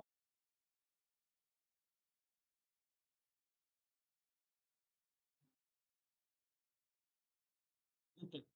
And now you rotate it through an angle theta. So how much would be the work done? This is the question. So we know work done is minus PE cos of theta 1 minus cos, cos of theta 2 minus cos of, is it minus PE cos of theta 2, theta 1 or theta 2? Sorry. Theta 1 minus theta 2, right? Work done is equal to minus PE cos of theta 1, cos theta 2 minus cos of theta 1. Okay, so initially it is along uh, the electric field. That means theta 1 is equal to 0 and theta 2 is equal to theta. So it is work done is equal to what? Minus PE multiplied by cos of theta minus cos of theta 1 is 1. Okay, or you can say it is PE 1 minus cos theta. So option B is the answer, right? Yes, no? Sorry. Next question. Some charge is being given to a conductor, then its potential is maximum at surface, maximum at center, remains same throughout the conductor, maximum somewhere between the surface and center. Okay, so some charge is given to the conductor, not being given. So if charge is being given, then potential will keep on increasing, right? So charge is given to the conductor. We know what will happen. The potential throughout will be equal. Okay, potential throughout the conductor is equal, remains same throughout the conductor. Okay, so let me explain this. Actually, language of this question is not correct. Okay, it doesn't remain same, it will be equal in all parts. Okay, so see, this is your conductor. You give some charge to it.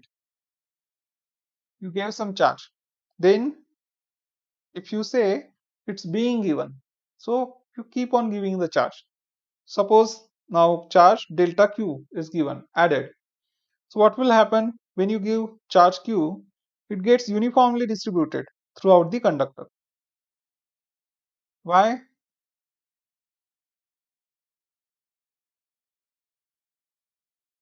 Okay. See, this is a conductor, so charges can flow. Okay, charges can flow. You give some charge, it can flow through the conductor. But when will they flow and when will they cease to flow?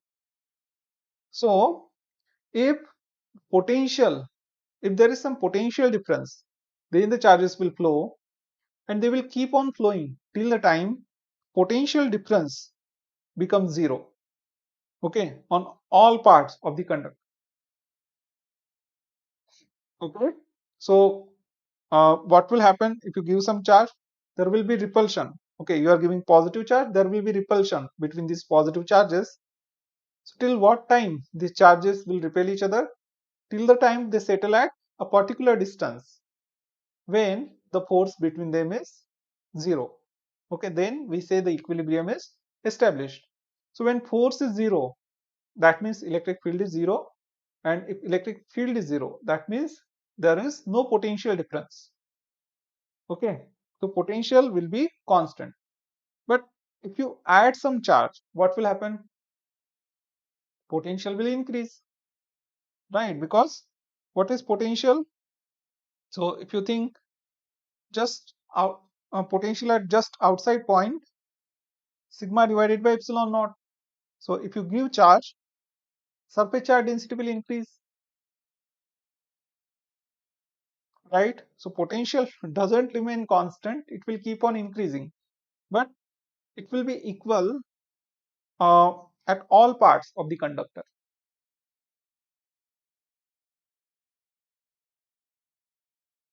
Got it?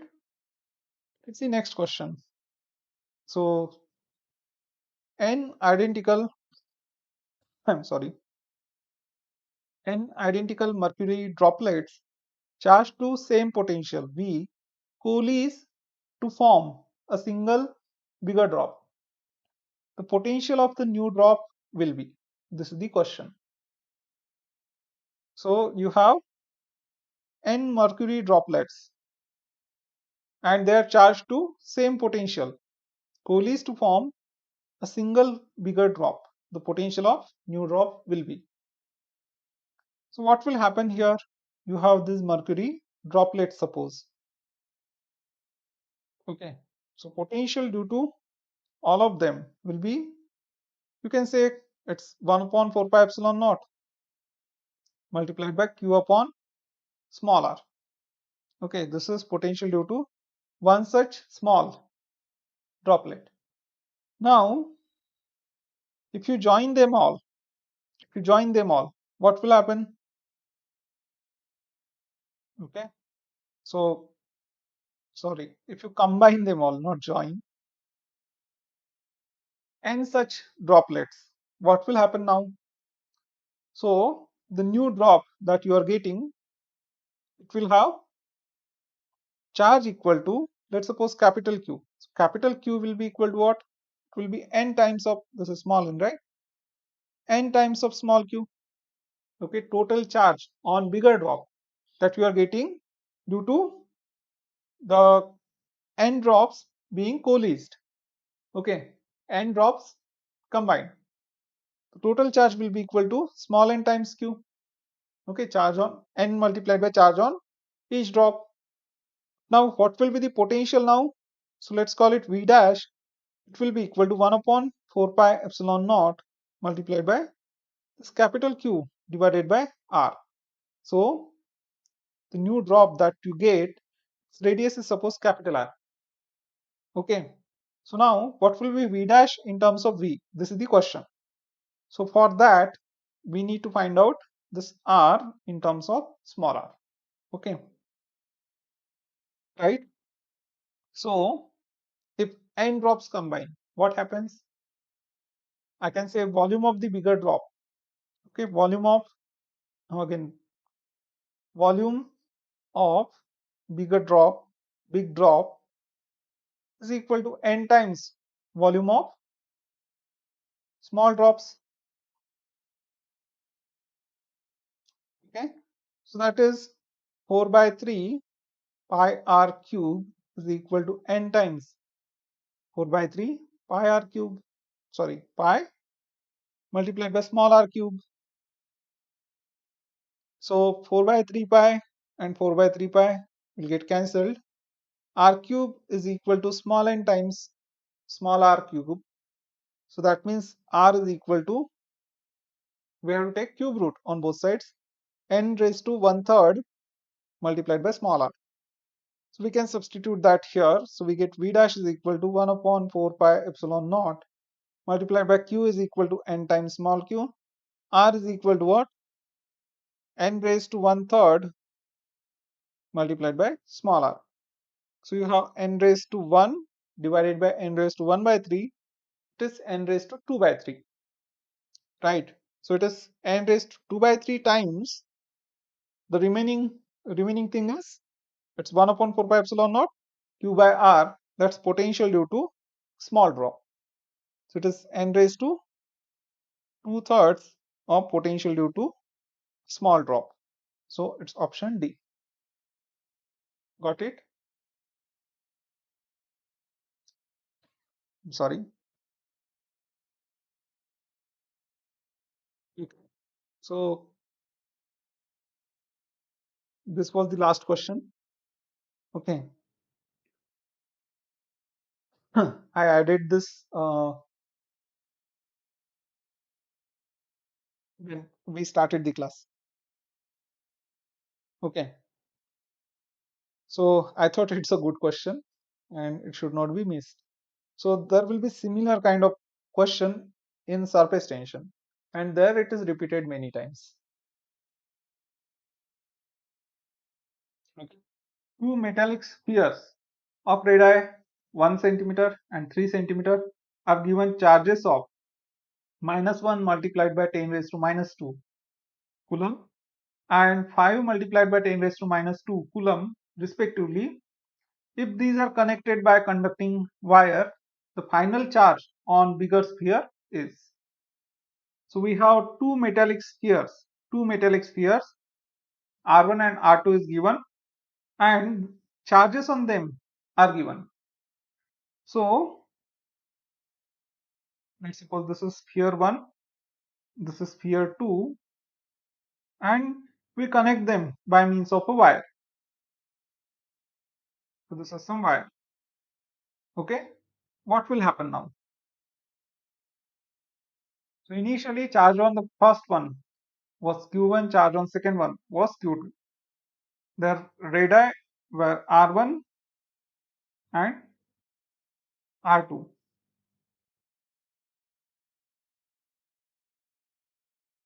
If we connect them by means of this wire, what will happen? Initially there could be some potential.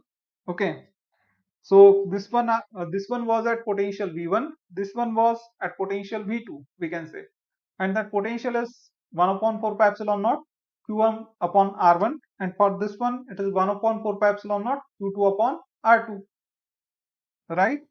But when you connect them by means of a wire,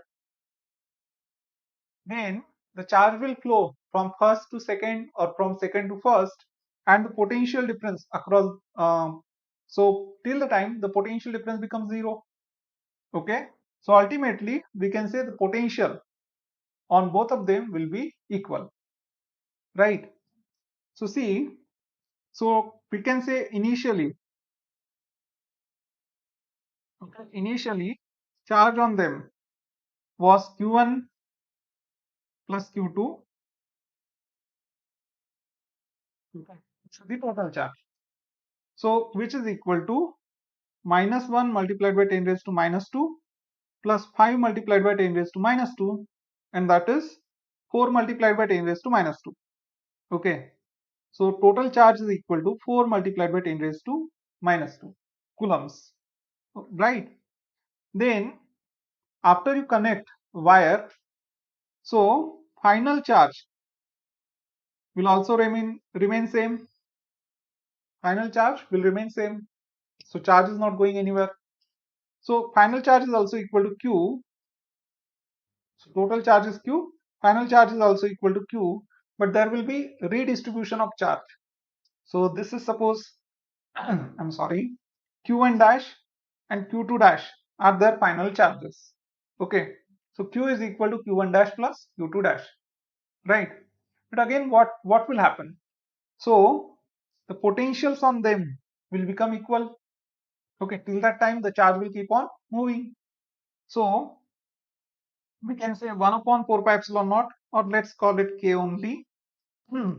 So K multiplied by Q1 upon R1 is equal to K multiplied by Q2 divided by R2. Okay, Q1 dash, Q2 dash. This is the final charge, right? Q1 dash and Q2 dash. So K and K will get cancelled, and we want final charge on bigger sphere. We want final charge on bigger sphere. So let's write Q1 dash equals to, so Q1 dash equals to what? R1 upon R2 multiplied by Q2 dash. Okay. And now what we can do? We can put this. We can put this over here. So what we get? We get that Q1 dash is equal to R1 upon R2 multiplied by Q2 dash. So R1 upon R2 multiplied by Q2 dash plus Q2 dash is equal to Q. And what is Q? What was the total charge? 4 multiplied by 10 raised to minus 2. It is 4 multiplied by 10 raised to minus 2. Right. So we can say, what is R1 and R2? R1 is 1 centimeter. R2 is 3 centimeter. So R1 upon R2 is 1 divided by 3. So 1 upon 3 Q2 dash plus Q2 dash is equal to this thing, 4 multiplied by 10 raised to minus 2. So this is 1 upon 3 plus 1. That means 4 upon 3 is 4 multiplied by 10 raised to minus 2. Okay, so 4 upon 3, okay, Q2 dash is equal to 4 multiplied by 10 raised to minus 2. So this 4 gets cancelled. So Q2 dash is 3 multiplied by 10 raised to minus 2 coulombs. Okay, this is the answer. Got it? Yes, no? The electrostatic force between the metal plates of an isolated parallel plate capacitor C having charge Q and area A is. So we have parallel plate capacitor and charge on that capacitor is Q, area is A. So force between metal plates. Okay. Option A is independent of the distance between the plates. Option B, linearly proportional to the distance between the plates. Option C, proportional to the square root of the distance between plates, inversely proportional to the distance between the plates. Okay, let us solve this. So question is force between the plates. Does it depend on distance or does it not depend on distance? Only distance, right? Okay. So this is, suppose, first plate of capacitor. This is second plate of capacitor. So how to find force between these two? So charge on them will be plus Q and minus Q, right? So we can say that, okay, we can think this way, that one plate is kept in the electric field of the other plate, right? One plate is kept in the electric field of other plate. So we can say that negative plate, suppose, for an example, is kept in electric field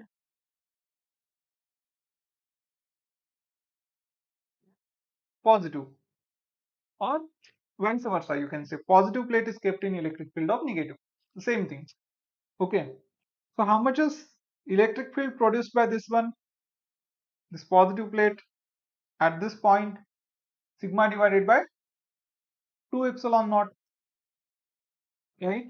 So E due to positive plate is sigma upon 2 epsilon naught, and therefore force on negative plate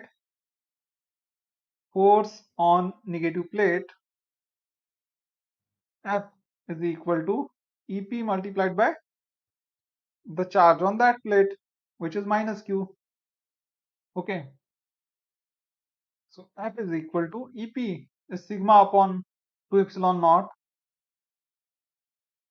multiplied by minus Q. And what is sigma? Sigma is charge upon surface area, because area is given in this problem. Okay, it is Q upon area.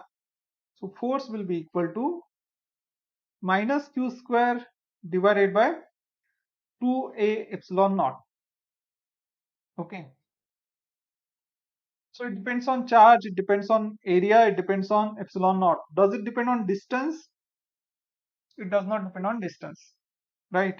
So option A is the answer, independent of distance between the plates. Parallel plate air capacitor has capacity C, distance of separation between plates is D, and potential difference V is applied between the plates. Force of attraction between plates of parallel plate air capacitor is. So force we have just calculated. Where is it? Q square upon 2A epsilon naught, if we just consider the magnitude. Okay, it has to be calculated like this, right? So force is asked. So F is equal to force between two plates of capacitor. It's Q square divided by 2A epsilon naught, and we want it in terms of C, V and D. Okay, so we can write, so sigma is equal to, not sigma, we want C, right? Okay, so C is equal to Q upon V, Q is equal to CV. We can use this thing, make use of this thing. Q is equal to CV. So what do we get? We get C square V square, because we have Q square. It's 2A epsilon naught. Okay, still doesn't make it. Okay, then we have A and epsilon naught. So we know formula of capacitance in terms of epsilon naught A. Capacitance is epsilon naught A divided by D. We can put it there. So epsilon naught A is equal to CD. C square V square divided by 2 CD. Okay. So this C and this C will get cancelled. So we got CV square divided by 2D. This is the formula for force. Okay. So option A, not A, option D. Option D. Let's read the problem. A parallel plate air capacitor is charged to a potential difference of V volts.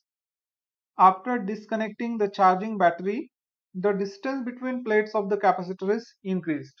Okay, it is charged and then you increase the distance between plates using an insulating handle.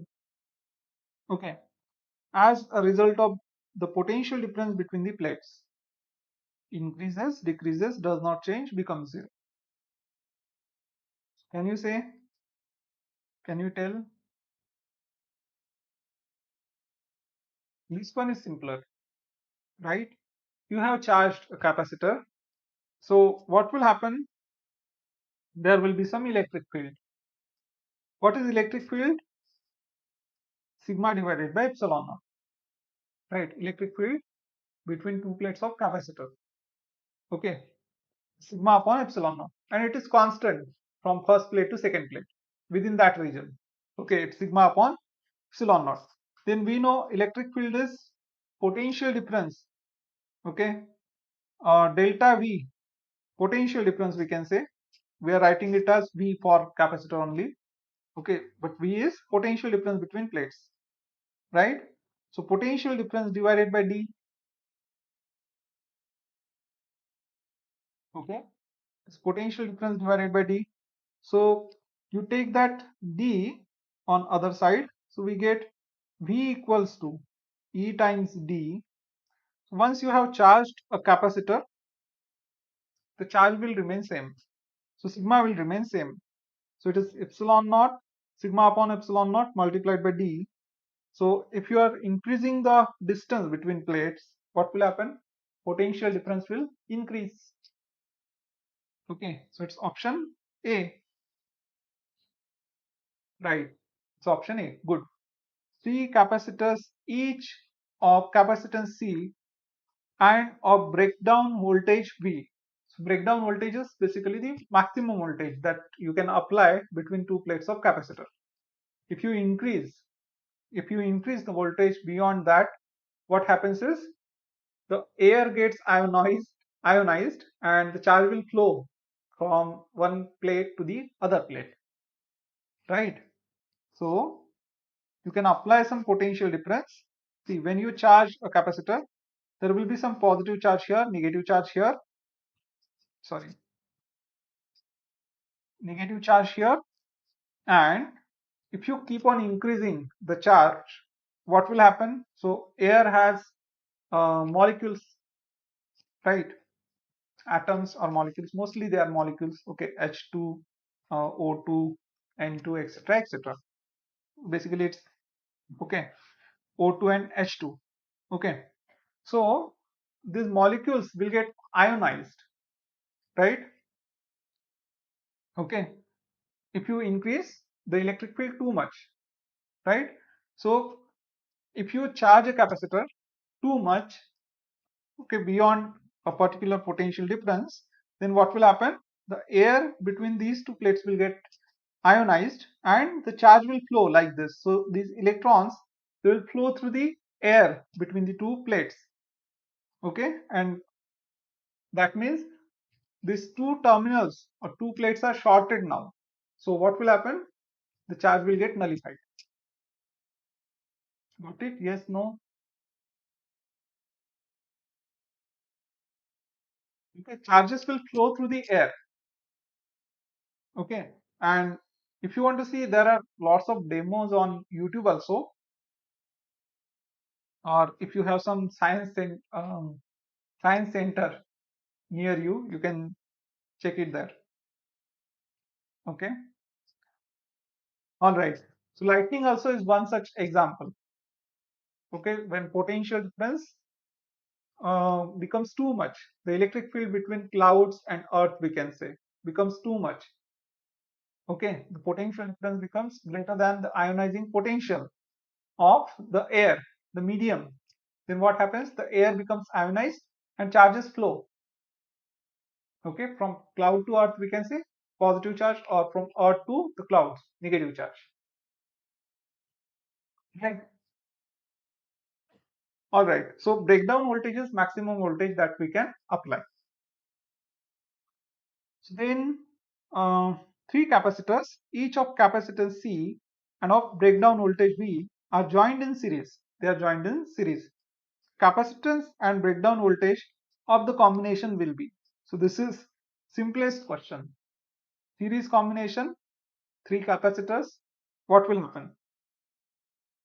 So net capacitance is 1 upon Cs, which will be equal to 1 upon C1 plus 1 upon C2 plus 1 upon C3. Okay, and C1 is equal to C2 is equal to C3. So it will be 1 upon C plus 1 upon C plus 1 upon C. That means 3 upon C is 1 upon Cs. Okay, and therefore Cs is equal to C divided by 3, right? Okay, so actually there is one more point to remember here. If you have identical capacitors connected in series, identical n capacitors connected in series, so equivalent capacitance will be equal to C divided by n. Okay, if they are connected in parallel, then equivalent capacitance Cp will be equal to n times C. Okay, this is one more point to remember. Okay, this is simple actually. This is like common sense. Okay, all right. So total capacitance here will be because these are three equivalent capacitors connected in series. So equivalent will be C divided by 3. And what about the potential difference? So potential difference in series gets added. Okay. So for first one, it is V. For second one, it's V. For third one, it's V. So it's V plus V plus V, 3V. Okay. So it's option B. Network of four capacitors of capacity equal to C1 equal to C, C2 equals to 2C, C3 equal to 3C, and C4 equal to 4C are connected to a battery as shown in the figure. The ratio of charges on C2 and C4 is, okay, charges on C2 and C4 is what we are asked. All right. So potential, okay. So what will be total capacitance here?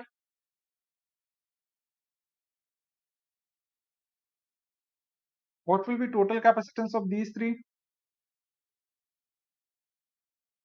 So they are connected in series. C1, C2 and C3 are connected in series. Okay. So we can say 1 upon Cs for these three. Okay. For these three. 1 upon Cs is equal to 1 upon C1 plus 1 upon C2 plus 1 upon C3. Right. So then it's like these three are connected in series. So this is Cs. And then C4 is connected in parallel of that. Okay. And they are connected to this battery. So 1 upon C1, it's 1 upon C plus 1 upon 2C plus 1 upon 3C. We have to make its denominator same. LCM will be 6. So it is 6 upon, okay, it is 6C, right? 6 divided by C. So this thing we have to multiply by 3 and this one by 2. Okay. So it is 6 plus 3 plus 2 divided by 6C. This is 1 upon CS. What will be CS? CS is equal to 6 plus, 6C divided by 6 plus 3 plus 2, 11. Okay. How much is C4? C4 is equal to 4C. C4 is equal to 4C. Okay. Now they are connected in parallel combination. So charge on this one is suppose QS, and same will be charge on all three of the series combination, right? Okay. So we have to find QS. We have to find out QS.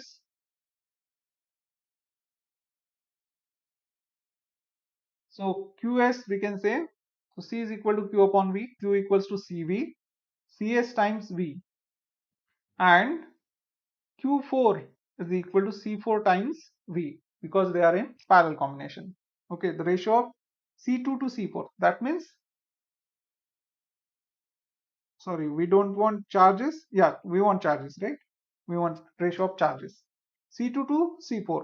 That is, we want QS to Q4. So it is C, okay, QS Q4 is just equal to CS divided by C4, and that is 6C upon 11 divided by C4. C4 is how much? 4C. So C and C gets cancelled. So this is 6 by 4 or 3 by 2 we can say. It is 3 divided by 22. Yeah, 3 divided by 22. This is the answer. Option B. Three capacitors, each of capacity 4 microfarad, are to be connected in such a way that effective capacitance is 6 microfarad. This can be done by, you have three capacitors of 4 microfarad and they have to be connected in such a way that the effective capacitance is 6 microfarad. So how can you do that? So you don't have any choice, but you have to do trial and error in this kind of a question. Okay, this is first capacitor, This is second capacitor, let's suppose. So this is 4, this is 4, and this is 4. So if you connect them in parallel, what will happen? It is 4 plus 4, 8 plus 4. This will not work, right? So total will be 12 microfarad. Okay, if you connect like this. If you connect two in series, one in parallel with that series, will this work? Let's check. So this is 4, 4, 4. So this series, two capacitors in series, the equivalent will be C by 2, right? Identical capacitors. So this thing will give us 4 by 2.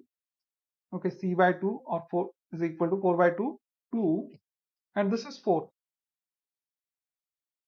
Okay, so it is 2 and 4 in parallel, so it will be 6. Okay, so we want 6. So this thing will give.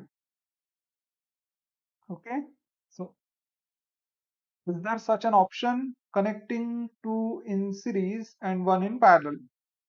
Right, option C is the answer. Next question. Capacitor of capacity C1 is charged up to V volt and then connected in parallel to an uncharged capacitor of capacity C2. Final potential difference across each will be. Okay, so you have first capacitor which is charged, second is uncharged.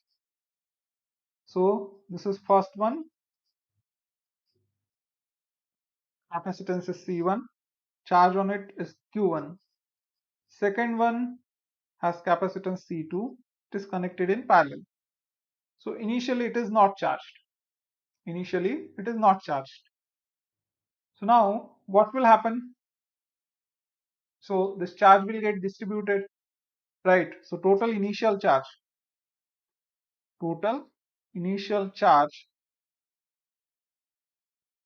is Q1 is equal to Q1.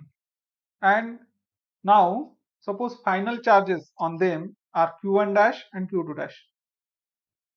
Final charges on them are Q1 dash and Q2 dash. So there was no charge on this capacitor. Okay, only this one was charged. So we can say this sum of this charge will get distributed. Okay, it will get transferred to C2, right? So Q1 will decrease, but the total will remain same.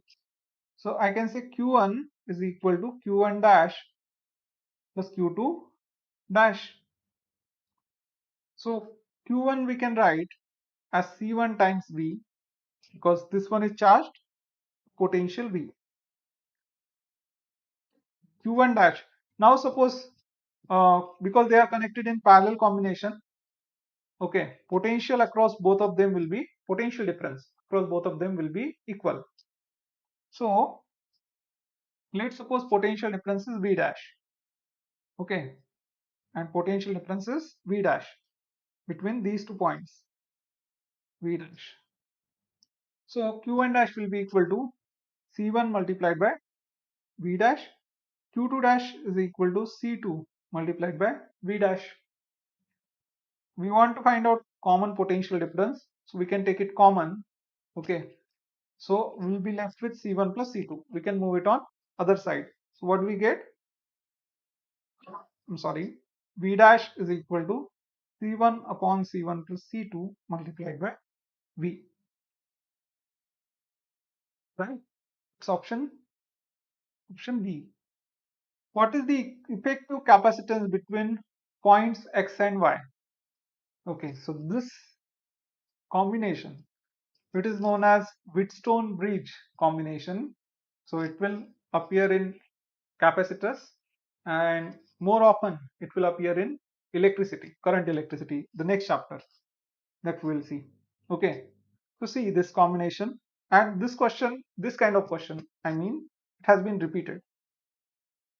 Okay, so see how is this Wheatstone's bridge combination. So we have this point X, this point Y, Okay, we have these 2 points C and B. So this B is connected. Okay, this B is connected. So you can stretch B like this, and you can stretch C. So what will happen if you stretch them? Okay, you will get top point and a bottom point of a Wheatstone bridge network that I'm going to draw now.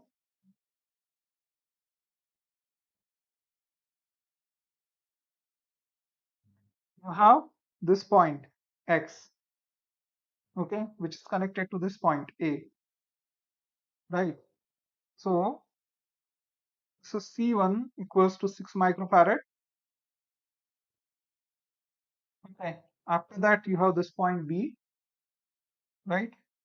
This point is B, this point is A, and there is another capacitor connected to point A, which goes till point C. So this is your point C. Now there is capacitor connected between C and B. Okay, so let's draw that. There is a capacitor connected between C and B. And after that, from point B, you have connected another capacitor to point D. So from point B, I have connected another capacitor to point D.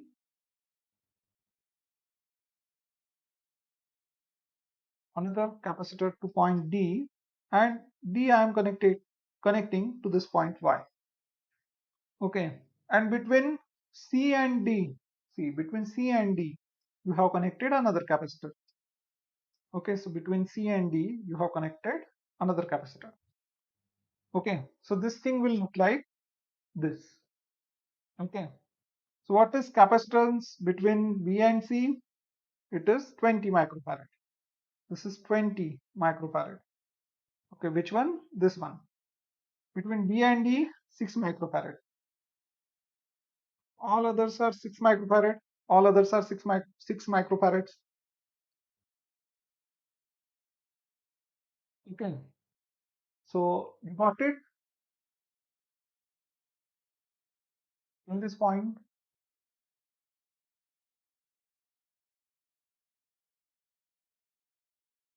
So this type of a network, it is known as Wheatstone's bridge network. Okay, so now we'll not go into that. But see, now once you charge them, let's suppose you start charging. Okay, you connect this across a battery. So what will happen? Point A will be at potential equal to positive terminal of the battery. Then there will be some potential drop. There will be some potential drop. Okay, so point B will be at some potential, and that potential is given by what? It is given by C. C is equal to Q upon V, and this capacitance is equal, right? So they will get charged to equal capacity. Okay, so charge on this one and this one will be equal. So we can say potential difference between these 2 points and potential difference between these 2 points will be equal. Okay, so B and C will be at same potential. B and C will be at same potential. Okay, so now if they are at same potential, no current will flow, no charge will flow between B and C. No charge will flow from B and C between B and C, right? So there is no flow of charge. So this thing, this capacitor, okay, whether it's there or it's not there, it is not going to get charged. Got it? Okay. So for that to happen, what needs to happen is the ratio of these two capacitors. Okay, now these are equal, but in general, ratio of these two and these two should be equal. So let's call them C1, C2, C3, C4. So if C1 upon C2 is equal to C3 divided by C4, okay, this is known as balanced bridge. So the B and C, they will be at same potential.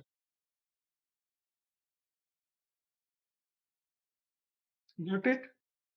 So no charge flows between them, we can remove that capacitance. Okay, and therefore now we have just these two capacitors connected here and these two capacitors connected.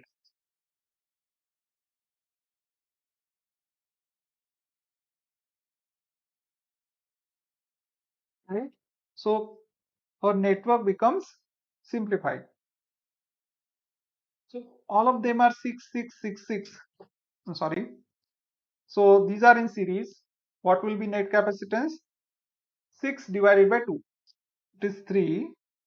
And this is also 6 upon 2. 3. So 3 and 3 in parallel. What will be net capacitance? It will be 6. Right? 2 times 3. So net capacitance is 6 microfarad. Option D. So let's move on to next question. In a parallel plate capacitor, the capacity increases if area of the plate is decreased, distance between plates increases, area of plate increased, dielectric constant decrease. So tell me, capacity increases. So let's just write down the formula. C is equal to, since there is dielectric also, epsilon naught Ka divided by D, and we want capacity to increase. So area is decreased, no, then capacity will also decrease. Distance is increased, again, if denominator is increased, capacity will decrease. Area is increased, yes, area is increased, capacitance will increase. So it is option C. Dielectric constant decreases. So yeah, if dielectric constant decreases, what will happen? Again, capacitance will decrease, right? So it is option C only. Capacitance of two concentric spherical shells of radii R1 and R2. R2 is greater than R1 is. So this is direct question. We had derived this formula yesterday, so you have to memorize it. Okay, this is the answer. Direct question. Okay, suppose you get confused between this one and this one, so we can check it using dimensions. Okay, that's what I'm saying. So capacitance of a single capacitor, spherical capacitor, is 4 pi epsilon naught R. Okay, now if you consider this option, so here in numerator you have R2 minus R1. So this is a distance and R1 R2. So this is distance square, right? So distance divided by distance square will give you what? Distance in the denominator. Okay. So dimensions of this option becomes 4 pi epsilon naught, whatever the dimensions. Okay, whatever is dimension of epsilon naught. So 4 pi epsilon naught divided by L. But for capacitor it is 4 pi epsilon naught multiplied by L, not divided by L. That means this one is not the correct option. This one is correct. Spherical drop of capacitance 1 microfarad is broken into 8 drops of equal radius. Then capacitance of each small drop is. This is simple. Okay. So see, we have a spherical capacitor and it is broken into 8 drops. What will happen? Volume remains constant. So I can say volume of one big drop is equal to 8 times, because we are breaking it into 8 parts, 8 times volume of a small drop, right? So it is 4 by 3 pi r cube is equal to 8 times 4 by 3 pi small r cube. This is the volume of a sphere. 4 by 3 pi, 4 by 3 pi gets cancelled. So we get relation between capital R and small r.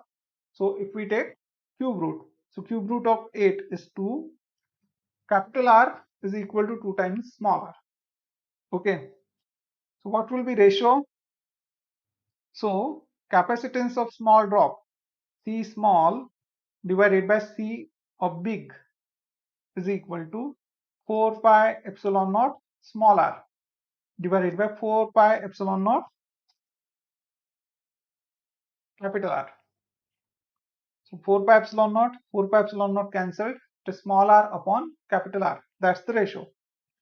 Okay, so that is 1 by 2, right? Small r divided by capital R is, if you take that 2 on other side, 1 by 2. So C small, C, I'm writing small, C small is equal to C big divided by 2.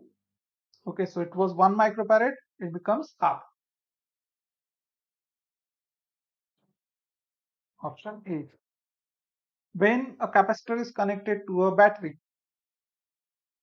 what happens?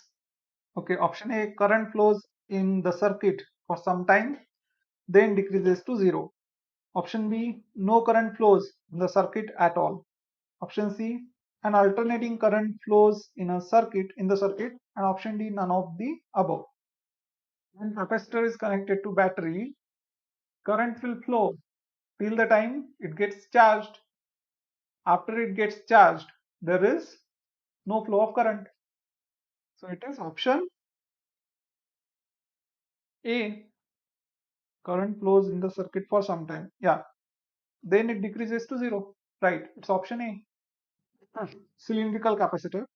A cylindrical capacitor has two coaxial cylinders of length. Actually, there was no question asked on the cylindrical capacitors. Okay, so uh, not in NEET at least, or in similar exams. Anyways, so let's see this. A cylindrical capacitor has two coaxial cylinders of length 15 centimeter and radii 1.5 and 1.4 centimeter. The outer cylinder is earth and the inner cylinder is given a charge of 3.5 microcoulomb. The capacitance of the system is, okay, the capacitance of cylindrical capacitor C is equal to, it's 2 pi epsilon naught, I guess, uh, multiplied by L divided by log of R2 upon R1. We want the capacitance only. All right.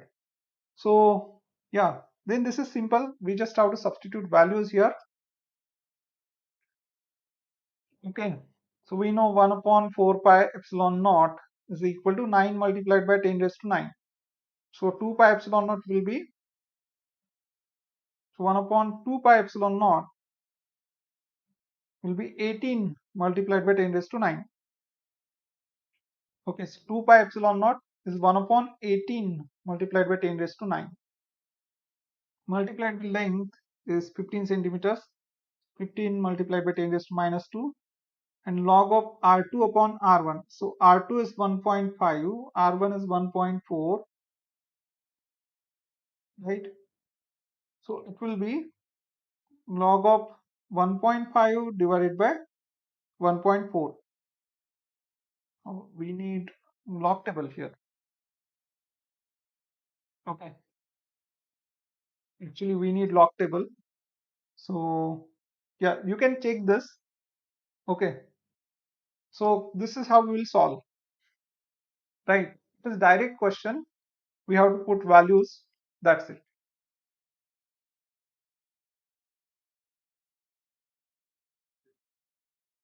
We can get 10 raised to 9 in numerator. It will become 10 raised to minus 9.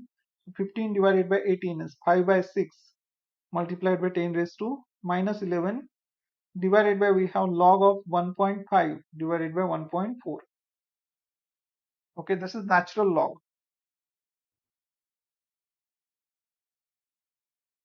Right. So we need log table here.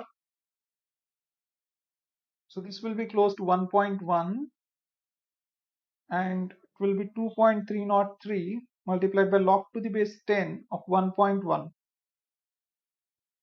Okay. What's that? I don't know. Maybe 0.99 something.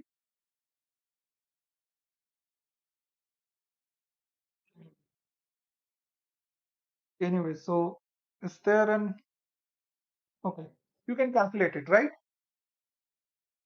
Okay.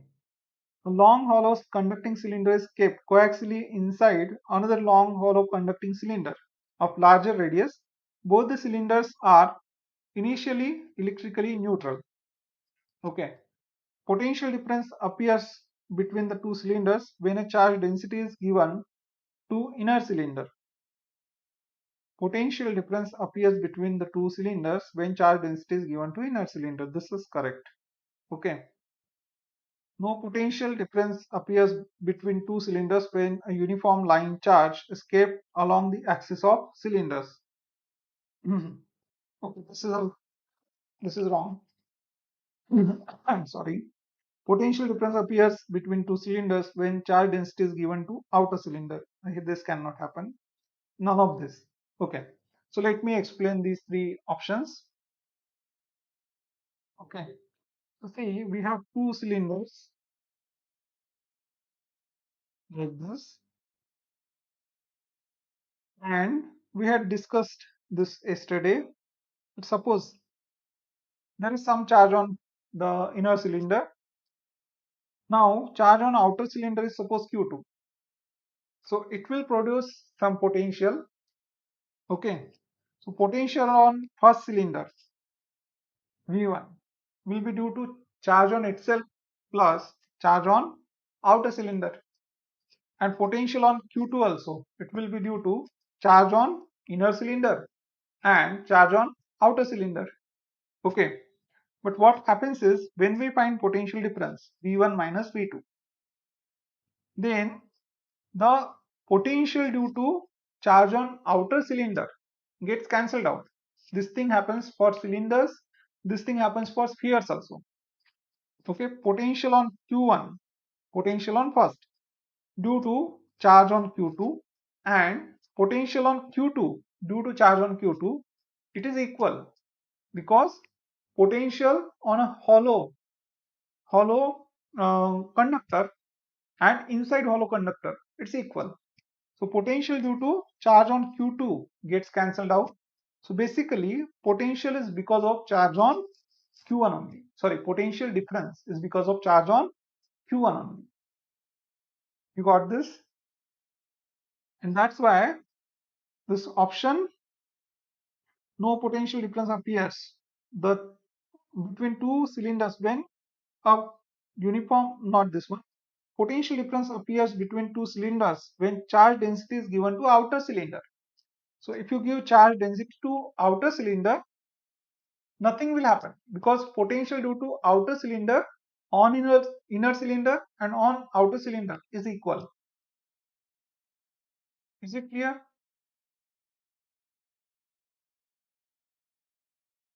If you give charge to inner cylinder, then only there will be potential difference. Okay, so this option is ruled out. But then this option B, no potential difference appears between two cylinders when a uniform line charge is kept along the axis. So they are claiming no potential difference appears. Okay, so charge is not given to any cylinder in this case, but what is done is you have kept a uniform line charge along the axis. So there is some charge on this one, Q. Okay, so since there is some charge, now it will create some potential on the inner cylinder and some potential on outer cylinder also. And since outer cylinder is at a larger distance, potential on it will be lesser. So this line charge will also create some potential difference, right? So this option is also not correct. Okay, this is not correct. This is not correct. If you charge this one, the inner cylinder, of course there will be some potential on inner cylinder and some potential on outer cylinder due to charge on inner one. But potential on inner one will be greater than potential on outer one due to charge on inner cylinder. So therefore there will be some potential difference. So this is correct. Potential difference appears between two cylinders when a charge density is given to inner cylinder. Capacitance of a parallel plate capacitor with air as a medium is 6 microfarad. With the introduction of a dielectric medium, the capacitance becomes 30 microfarad. Okay, the permittivity of medium is, this is very simple question, right? So capacitance becomes C dash. We can say when dielectric is inserted, what happens to the capacitance? It is dielectric constant multiplied by capacitance. Okay, it is dielectric constant multiplied by capacitance, right? So from here we get dielectric constant. So K is equal to what? C dash divided by C. It is equal to 30 divided by 6, 5 microfarad. But what is asked? The permittivity of the medium is asked. Okay, so permittivity is just epsilon is just equal to epsilon 0 K. Okay, so this is just a calculation. Epsilon naught is 8.85 multiplied by 10 raised to minus 12 multiplied by 5. So this is 9 times 5 we can say. Okay, almost 9 times 5. 45 multiplied by 10 raised to minus 12, or 4.5 multiplied by 10 raised to minus 11. Okay, or you can say, okay, this is 4.4 something multiplied by 10 raised to minus 11, or you can say it is 0.44 multiplied by 10 raised to minus 10, right? It's option C. Next question. Two parallel metal plates having charges plus Q and minus Q face each other at a certain distance between them. If the plates are now dipped in kerosene oil tank, the electric field between the plates will, you tell me, become zero, increase, decrease, remain same. Parallel plates are inserted. Okay, initially there was air between them. Now they are inserted in a kerosene tank. What will happen to the electric field? Will it increase, decrease, remain constant? So initially electric field is sigma divided by epsilon naught. When they are dipped in kerosene, electric field becomes sigma divided by epsilon, which is epsilon 0 K. Okay, the dielectric constant of any other medium is greater than air. Okay, it is greater than air except for vacuum, right? So if K is more than 1, you can say what will happen? E dash will be smaller than E. So it decreases. So a parallel plate condenser with oil between the plates. Dielectric constant of oil K is equal to 2. Has a capacitance C. If the oil is removed, then the capacitance of capacitor becomes. What will happen? So here we know C is equal to what? Epsilon naught Ka divided by D. This is the formula. If oil is removed, right? Oil is removed. So air will be left between the plates. So then capacitance will become epsilon naught A upon D, right? So which is equal to, I can say, 1 by K times epsilon naught Ka divided by D, which is 1 by K times the original capacitance, right? It's 1 by K times C. And what is K? K is equal to 2. Okay, so it is C by 2. Two thin dielectric slabs of dielectric constants K1 and K2. K1 is less than K2 are inserted between plates. Okay, so these dielectric slabs are inserted between two plates of parallel plate capacitor as shown in the figure. The variation of electric field between the plates with with distance d as measured from plate P is correctly shown by. So yeah, what is the answer? What will happen to the electric field where you have a dielectric? It will decrease, right? The electric field will decrease. Okay, and how does the electric field decrease when you insert some dielectric? So electric field in a dielectric of constant K, we can say it is electric field in air divided by K.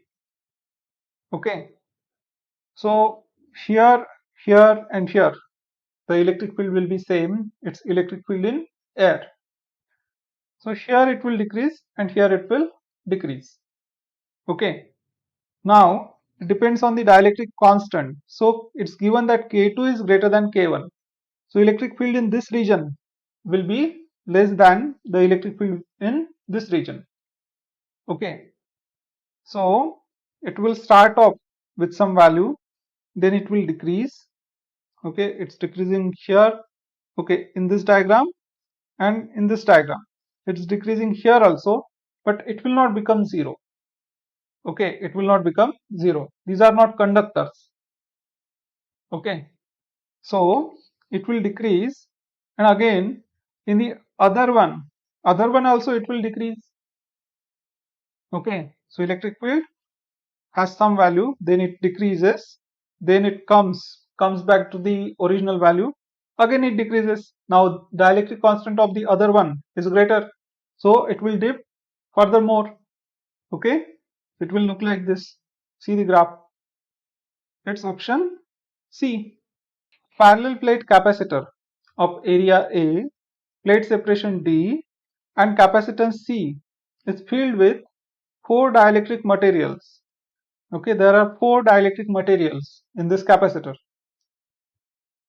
having dielectric constants K1, K2, K3 and K4 as shown in the figure.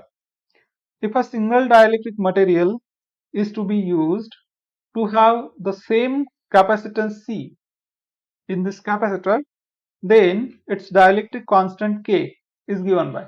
This is the question. Okay. So first of all, let's find out the capacitance of this capacitor.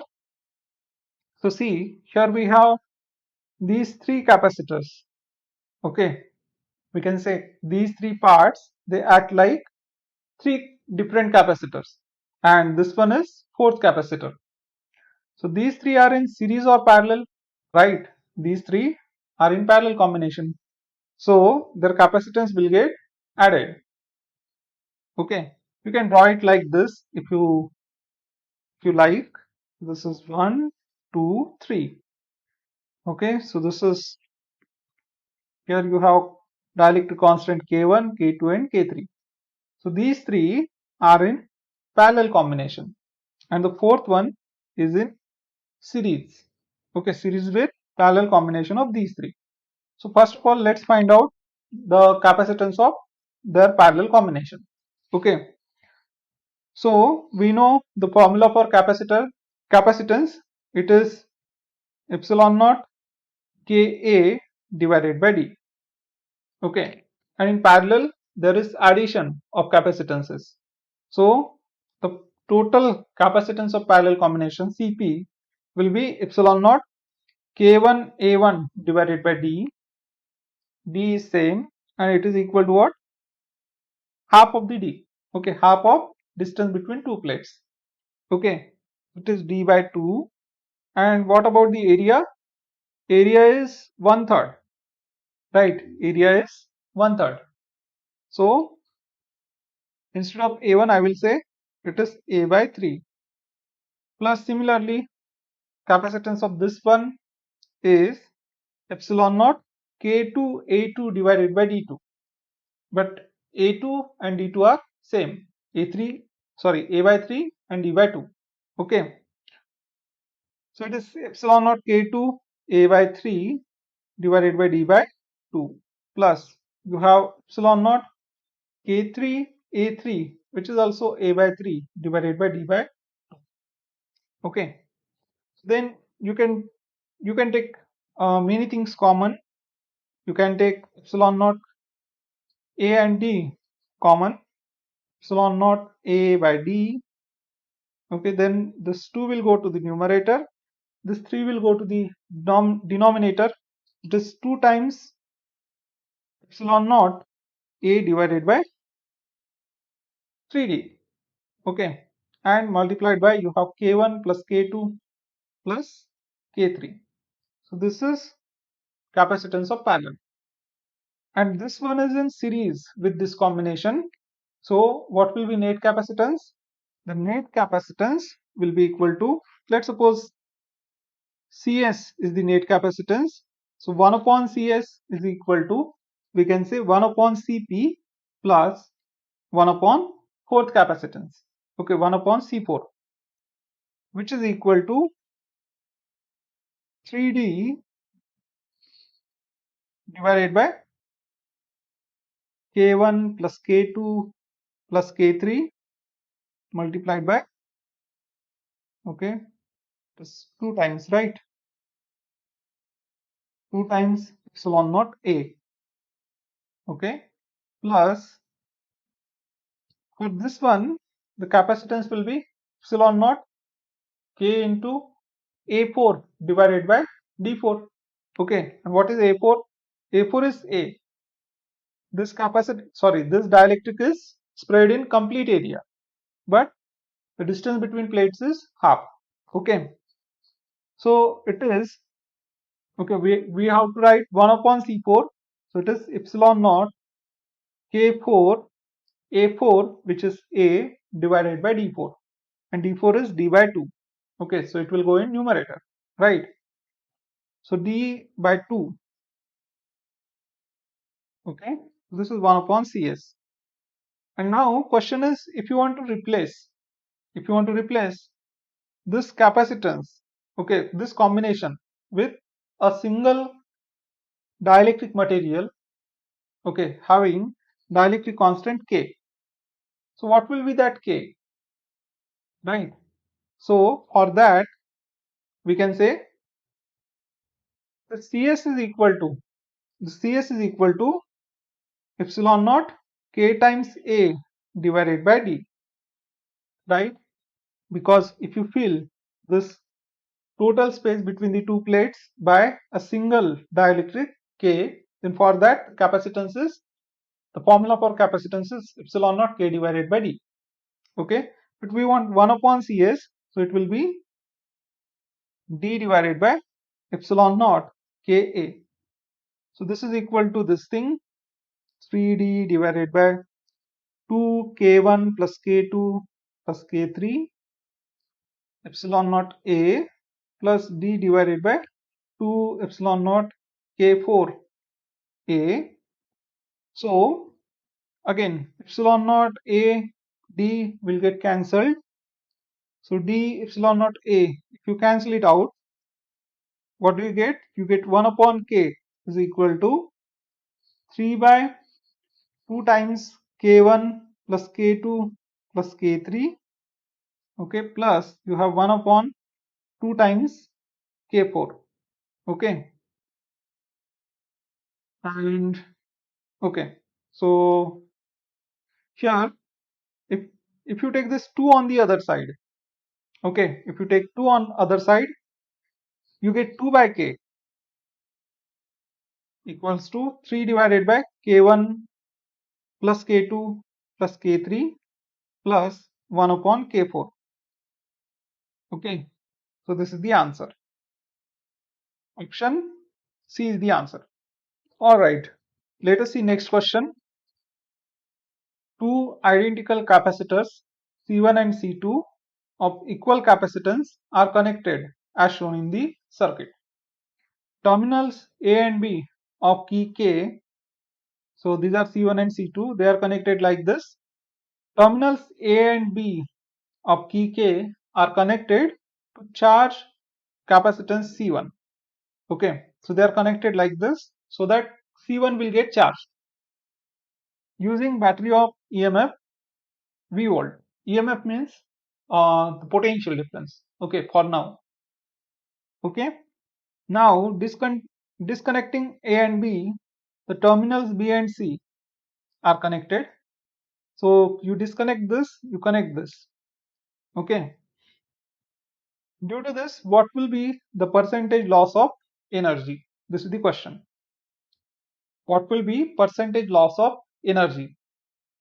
Okay, to solve this kind of problems, I will tell you simple trick. Okay, so the trick is, see, now you charge this capacitance C1. So there will be some charge stored on the capacitance C1. When you connect this to the other capacitance, what will happen? There will be redistribution of charges. Okay, so now you have charged C1 to voltage V. Okay, But when you connect second capacitance C2, now you have disconnected the battery and connected the second capacitance. So what will happen? Suppose initially charge was Q, now the charge will get distributed, okay, on these two capacitors. So let's suppose it is Q1 on first one and Q2 on second one, right? Okay, so the initial charge will be equal to final charge Q1 plus Q2. Okay, what is final capacitance? Initially the capacitance was C1 only, and C1 is equal to, is it equal to C? Yeah, two identical capacitors. Okay, these are identical capacitors. So initially capacitance was C1 only, now capacitance becomes C2. Okay, we want to find out the percentage loss of energy. So the percentage loss will be equal to initial energy, or I will just say Ui minus Uf. Initial energy minus final energy. So initial energy will be equal to half of Q square by C. Okay, we know this formula, Q square divided by 2C, minus final energy will be what? Half of Q square divided by C dash. Only the capacitance is changing, right? Charge is not going anywhere. Charge on these two capacitors will remain same. Okay, it will be equal to Q1 plus Q2. Okay, so see, in this type of question, use this formula only, then it will be simplest. Otherwise, it will be little bit difficult. Okay, you will have to find out potential, etc., etc. There will be various steps. Okay, so delta U equals to, how much would be final capacitance? These two are connected in parallel, right? These two are connected in parallel. So it is C plus C, 2C. Okay, so you have Q square divided by 2C minus Q square divided by 2C dash, which is equal to 2C. So this is 4C. Okay, 2 times 2C. So what is the answer? Q square divided by 2C minus Q square divided by 4C. So this is half of Q square divided by 2C, you can say. Okay. So it is Ui minus half of Ui. Okay, which is equal to half of Ui, half of initial energy. So how much is the loss? Half. In percentage, it is 50%. Got it? Capacitor is charged by a battery. The battery is removed and another identical uncharged capacitor is connected in parallel. The total electrostatic energy of resulting system decreases by a factor of 2, remains the same, increases by a factor of 2, increases by a factor of 2. So we have just solved it, right? So what is the answer? It decreases, it becomes half. Okay, you have charged a capacitor and you remove the battery, you connect another uncharged capacitor having same capacitance. What happens? The energy decreases to half. Half of the energy is lost. Okay, the answer is it decreases by factor of 2, right? A parallel plate air capacitor of capacitance C is connected to a cell of EMF V and then disconnected from it. Okay, so you have a parallel plate air capacitor. There is air between the two plates. So it is connected to some battery and then it is disconnected. A dielectric slab of dielectric constant K, which can just fill the air gap of the capacitor. So it is completely filling the air gap. Okay, is now inserted in it. Which of the following is incorrect? So you have a parallel plate air capacitor of capacitance C and you connect it to V. So what will happen? It will get charged, okay, when you connect it to a battery of potential difference V. gets charged and its energy is equal to half of CV square, half of CV square, right? Now C is given, V is given. Okay. Now a dielectric slab of dielectric constant K is inserted. Okay. So now what will happen? Now the capacitance is changing. Okay. Now energy will become U dash equals to half of C dash multiplied by V square, right? So what will happen? See what happens, capacitance changes, potential difference also changes. What will happen to the potential? So V dash will be equal to V upon K, C dash will be equal to C times K, right? Okay. So you can find out U dash. U dash will be equal to half of K times C multiplied by V dash square, which is V square divided by K square. So this thing gets cancelled, K and this thing gets cancelled. So it is 1 by K times half of CV square. Okay. So it is 1 by K times U. So let's see, energy stored in capacitor decreases K times. So this is correct, right? The change in energy stored is half CV square 1 by K minus 1. So change in energy will be U dash minus U. This is delta U. So let's check this one. So it is half of K times U minus U. Okay. You can take U common. So U times 1 by K minus 1, or it is, you can say, half of CV square. Okay, half CV square multiplied by 1 by K minus 1, right? So this one is also correct. Potential difference between the plates decreases K times. So it is true. Okay, so what is not true? Option B is not true. The charge on the capacitor is not conserved. So charge is conserved.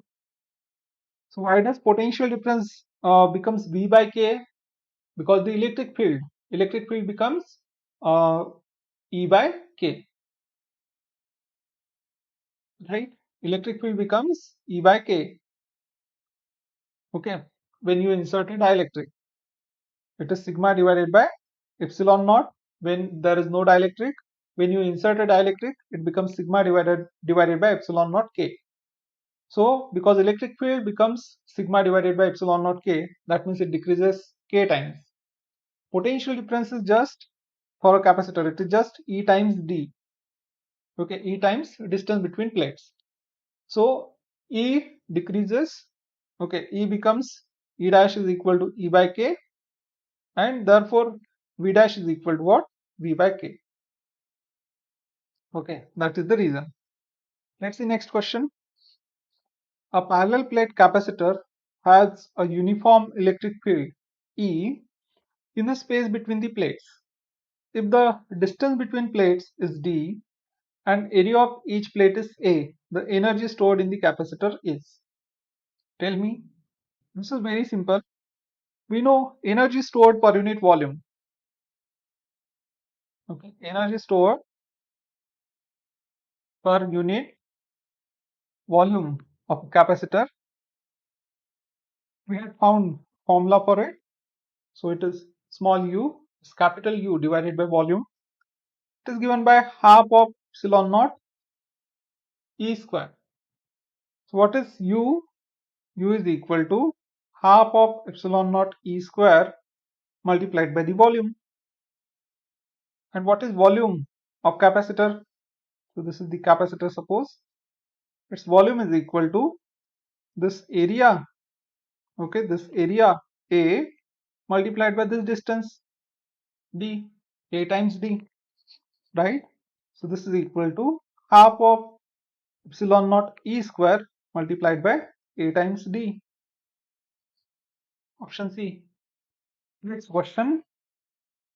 A series combination of N1 capacitors, each of value C1, is charged by a source of potential difference 4V.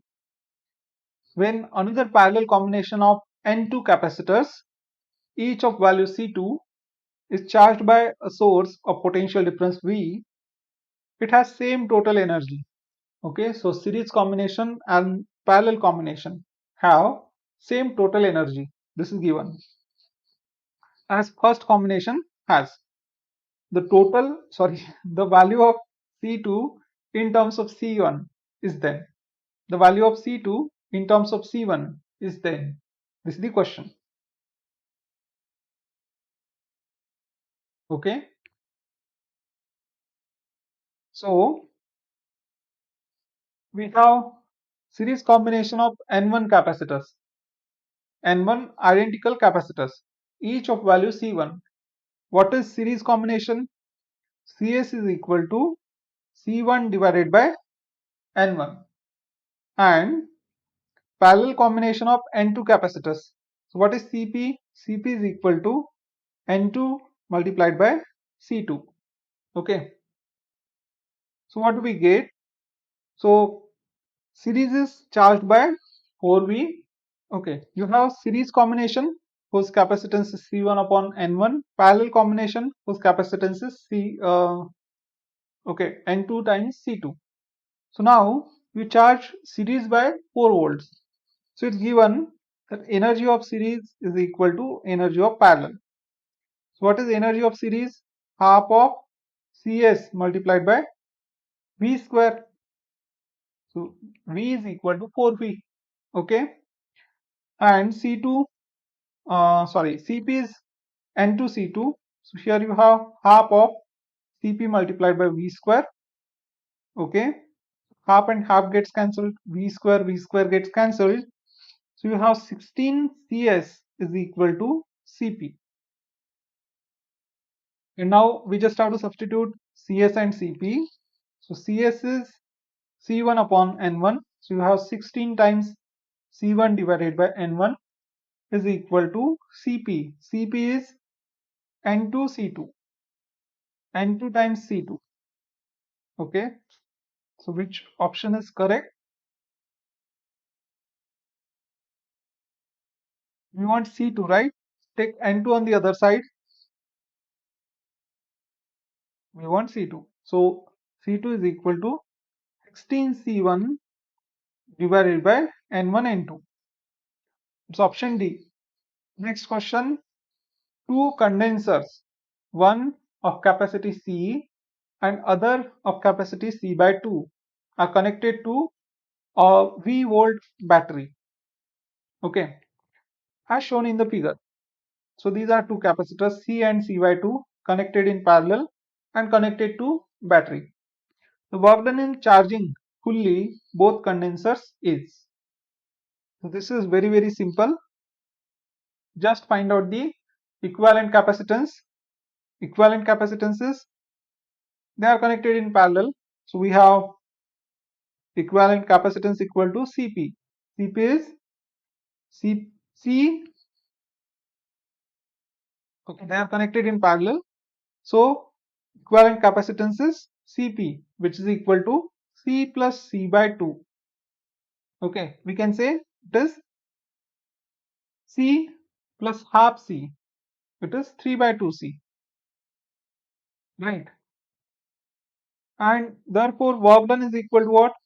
So work done is equal to half of Cp multiplied by V square, which is half of 3 by 2C multiplied by V square.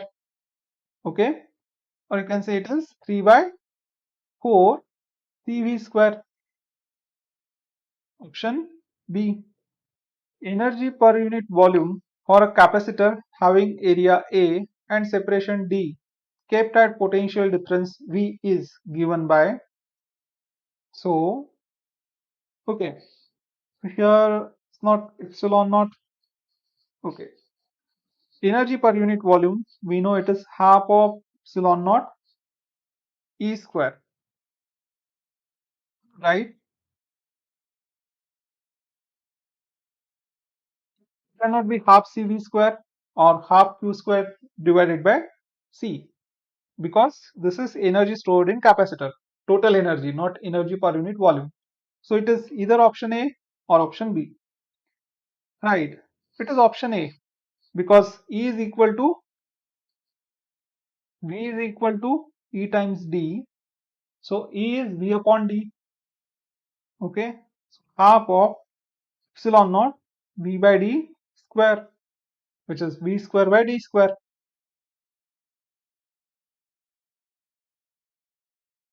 Okay. So this is option A. This was very simple. A capacitor is charged with a battery and energy stored is U.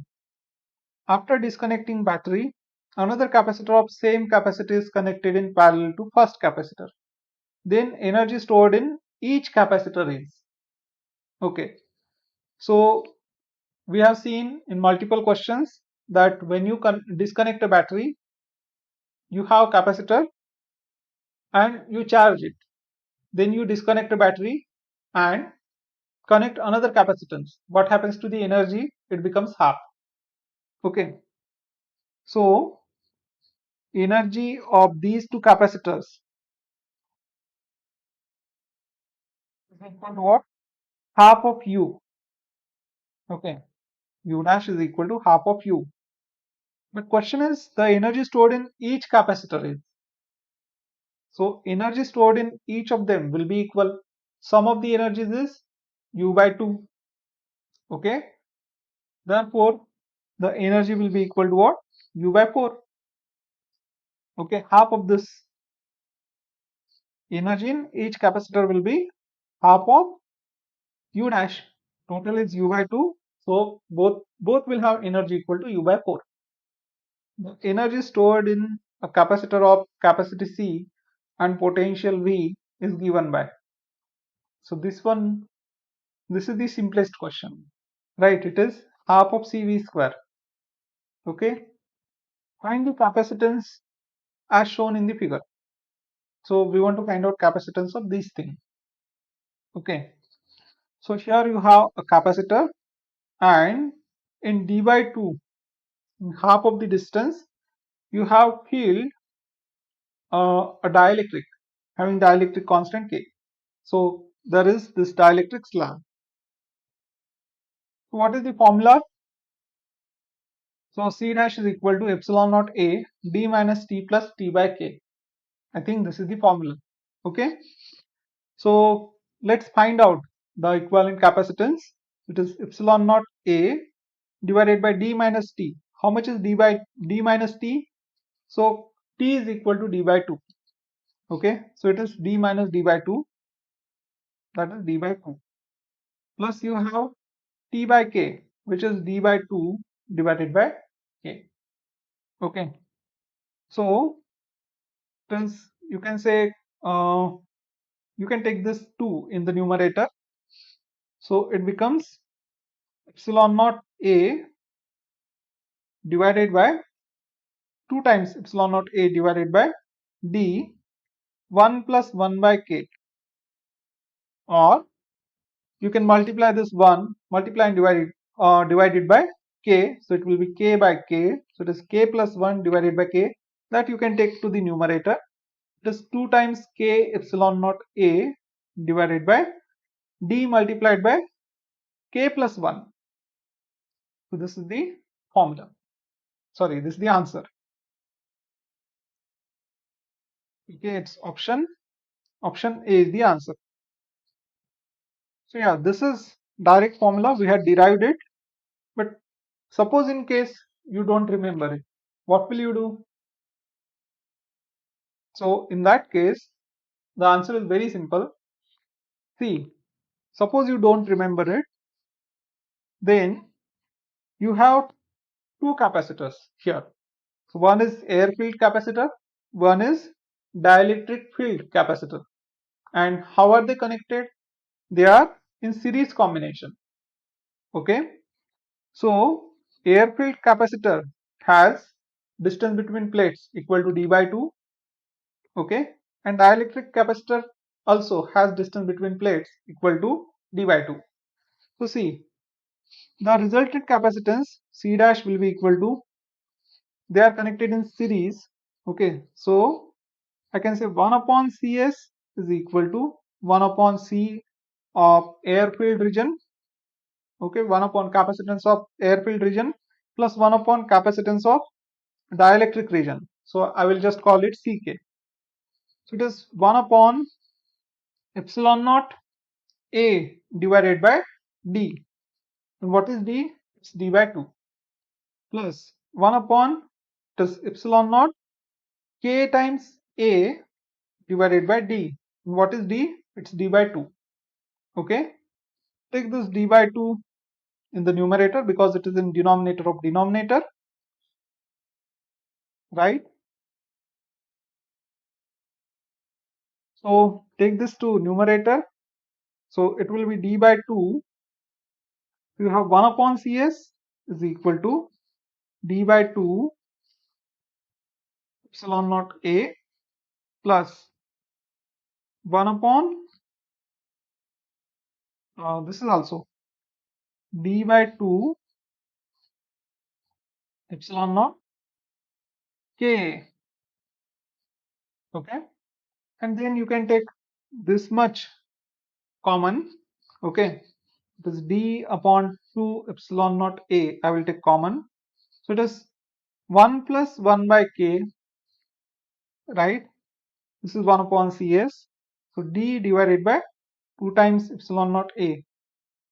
So it is K plus 1 divided by K. And if you take its reciprocal, you will get Cs, which is equal to K times D divided by, or did I do some mistake? No, sorry. If you take its reciprocal, you will get K times, you will get 2K times epsilon naught A divided by D multiplied by K plus 1.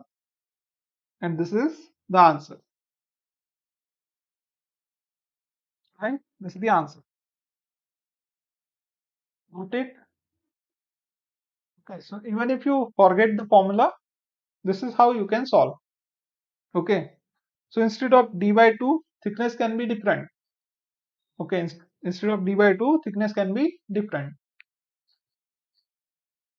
Anyways, so let us see next question. A parallel plate capacitor with air as the dielectric has capacitance C. A slab of dielectric constant K and having the same thickness as the separation between plates is introduced so as to fill 1/4 of the capacitor as shown in the figure. Now new capacitance will be, so here thickness is equal to what?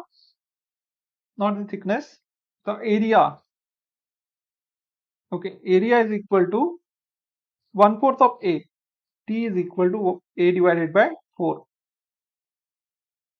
Right. This is also T. Okay. So what we get? So this is in parallel combination. Okay. So in this kind of questions, students often get confused. Okay. We shouldn't get confused. You can think of it like this. Okay. So this is your dielectric. Okay. So for this capacitor and this capacitor, the plates are connected to each other, both the plates. So this is parallel combination, right? So this area of the second capacitance is equal to A dash is equal to A by 4. Okay, it's written as T. T is equal to A by 4. So this will be what? 3 times A by 4. Okay, 3 A by 4 because total area is A and the thickness is given by T. Okay, distance between plates is T. So this is parallel combination. What will be the capacitance? Cp is equal to C air plus C of dielectric. Okay. So for air, it is epsilon naught A divided by D. But how much is area? Area is 3A divided by 4 plus Ck is epsilon naught K times its area, which is A by 4 divided by D. Okay. So, right. So then what you can do is you can take epsilon naught A by D common. If you take epsilon naught A by D common, you have 3 by 4 plus K by 4. You can take that 4 also common, 3 plus K.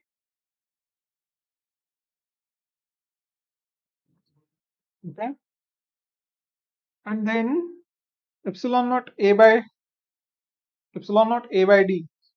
So without this dielectric, okay, a parallel plate capacitor with air as a dielectric has capacitance C. So without any other dielectric, its capacitance is C. And how much is that? Epsilon naught A upon D. So this is equal to C, right? This is equal to C. So it's C by 4 multiplied by 3 plus K. Okay. So it's C by 4 multiplied by 3 plus K. Option A.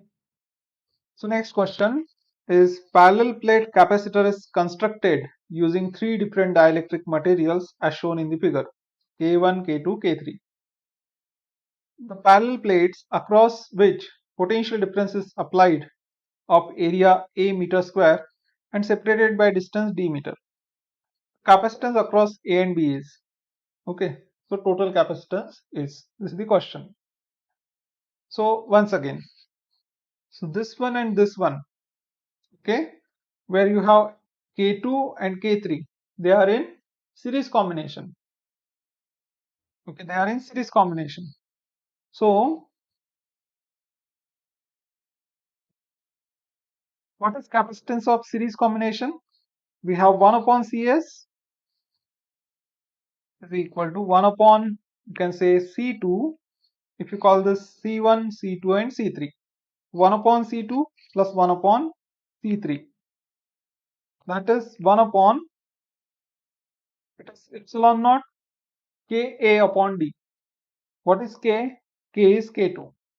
What is A? A is A by 2. And what is D? D is also D by 2. So this upon 2 and upon 2 will get cancelled.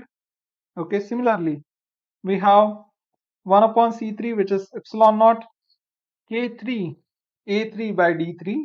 And what is A3 and D3? It's A by 2 and D by 2.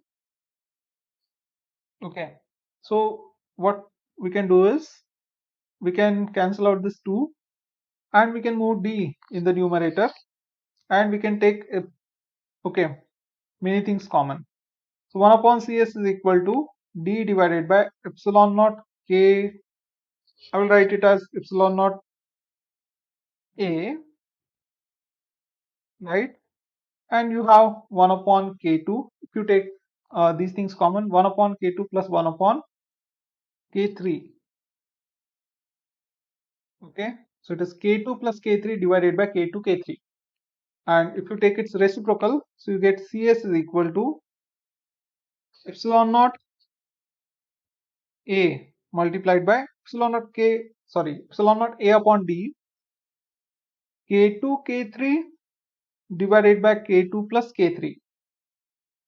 So this much is capacitance of C2 and C3. The series combination. They are in series combination, right? So this part and this part, it is in parallel combination. Okay, this part and this part, it is in parallel combination. So what is the resultant capacitance? Cp is equal to C1 plus Cs.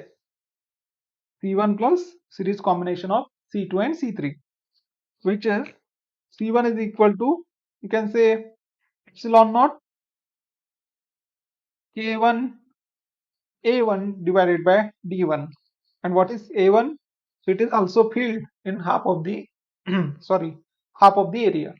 So A1 is also A by 2 divided by D1 is D. Okay, so epsilon naught K1 A upon 2D, you can say, plus this thing CS. Okay, so I will take it on next page. Take epsilon naught A upon D common. So what do we get? Epsilon naught A divided by D. We take common. We have K1 divided by, we have K1 divided by 2 plus K2 K3 divided by K2 plus K3. So this is the total capacitance.